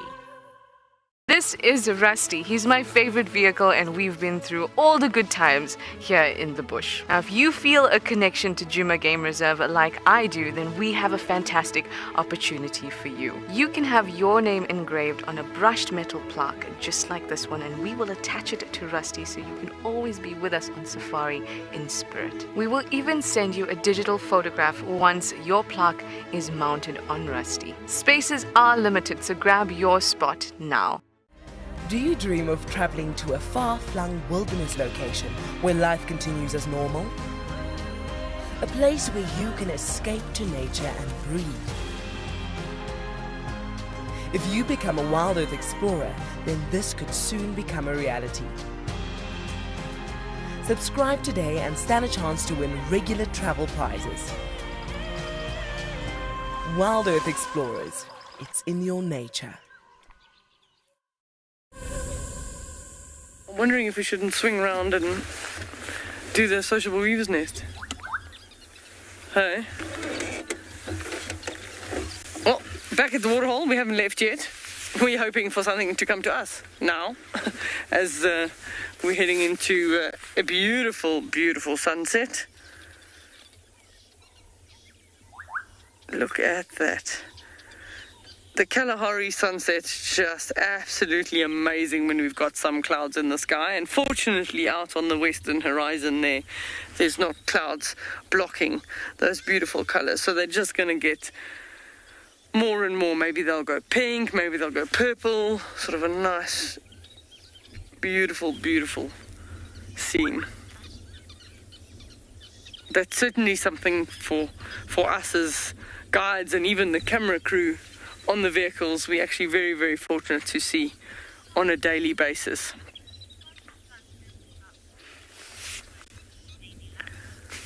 Well, Lady Luck and I are in agreement. She says Tswalu sunsets are always her favorites.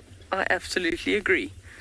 I think it's just because we've got it's such a vast open landscape. There's nothing sort of blocking the view.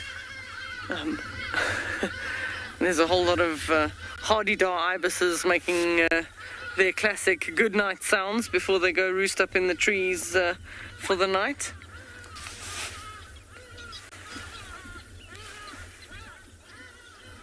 Just absolutely tranquil as everything starts shutting down now. So this is sort of the transition zone. All the day animals are starting to stretch and thinking about going to bed, and all the nocturnal animals, those little bat-eared foxes, think about those. They'll start stretching, yawning, rolling over. Even the lions at Pinder and maybe the leopard at Djuma, they'll all start thinking now about getting up, getting moving, and going on with their day. So some are finishing their day and some are starting their evening. You can even hear all the chittering sounds of the sociable weavers as they also start heading to bed. For them it's just closing down for the day. Make sure they get themselves into a nice little warm hole, snuggle up to one or two others, and make it through the night.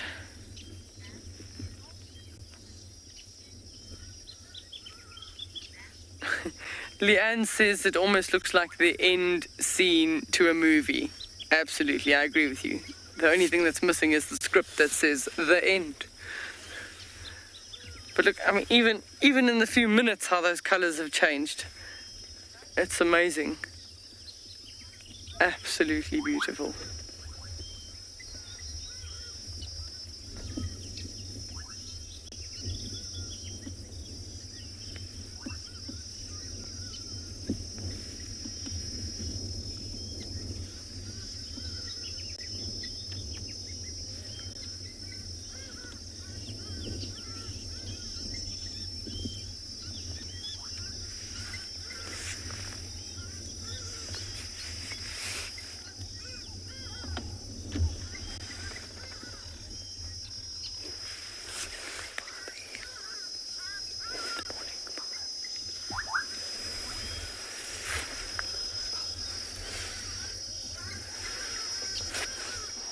So as everything starts shutting down here for the evening, so are we going to start shutting down. So thank you for joining us at Tswalu and at Pinda and at Djuma for this evening, and we will see you tomorrow morning, 5:30 Central African Time. See you there.